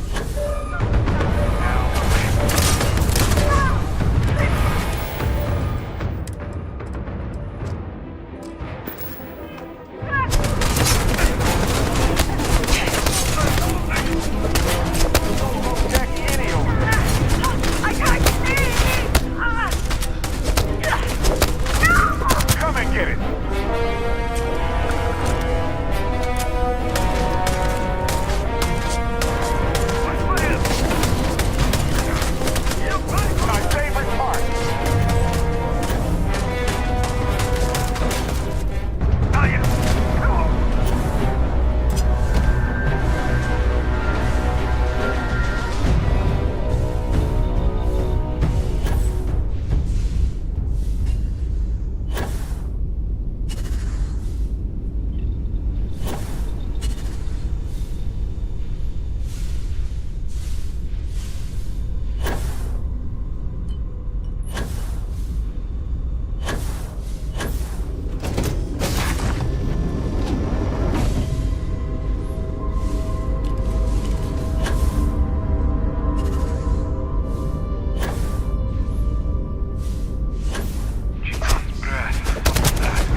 You meant to drop that? Seems unwise.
Chat?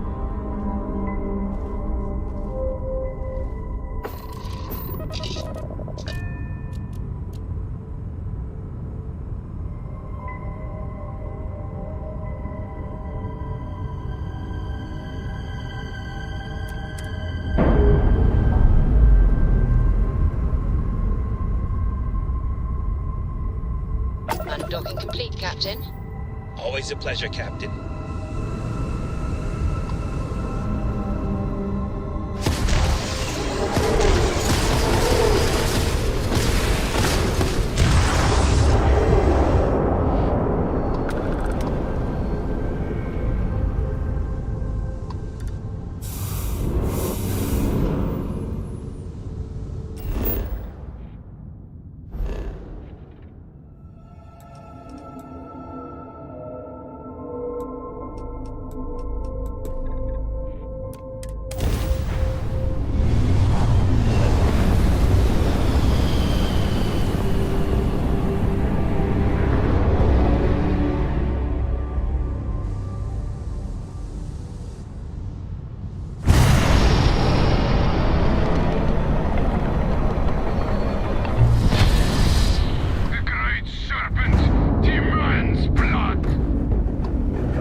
Inside's clear. All green here.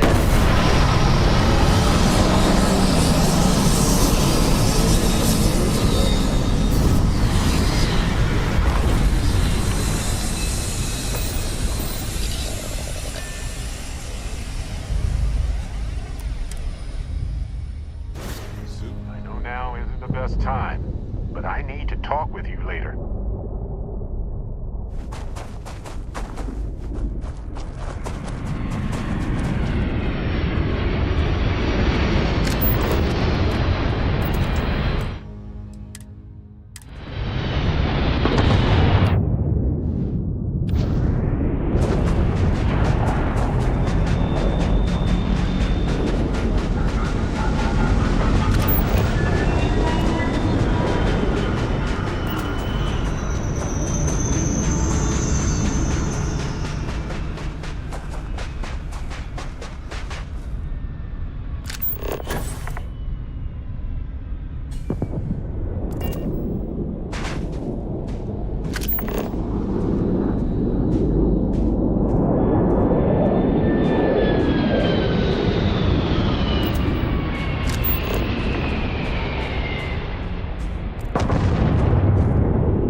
What's that?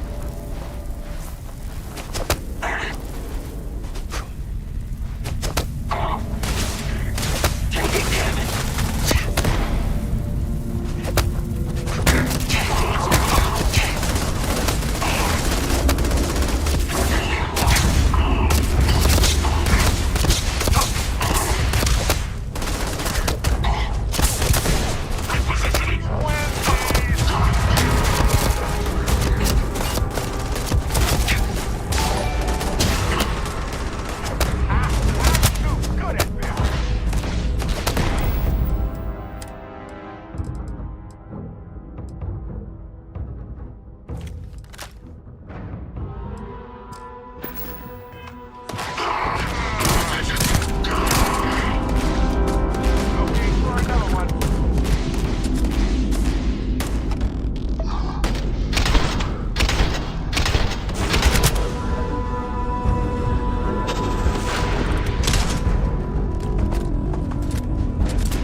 I've done this 1,000 times.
gone.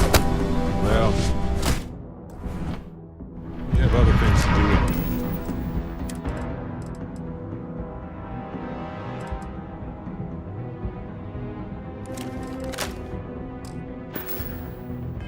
Anyway,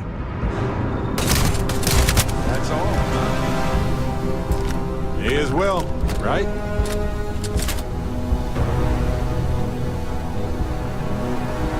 Now isn't the best time.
Captain on deck.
It's nothing like hitting orbit.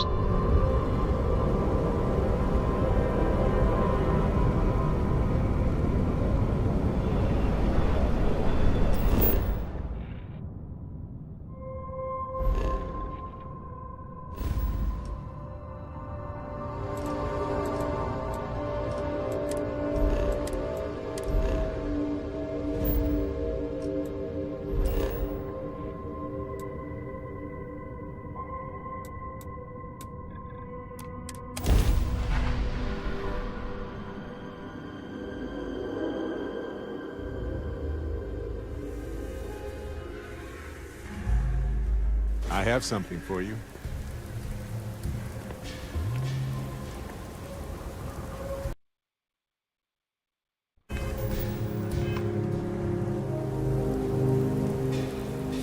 Here.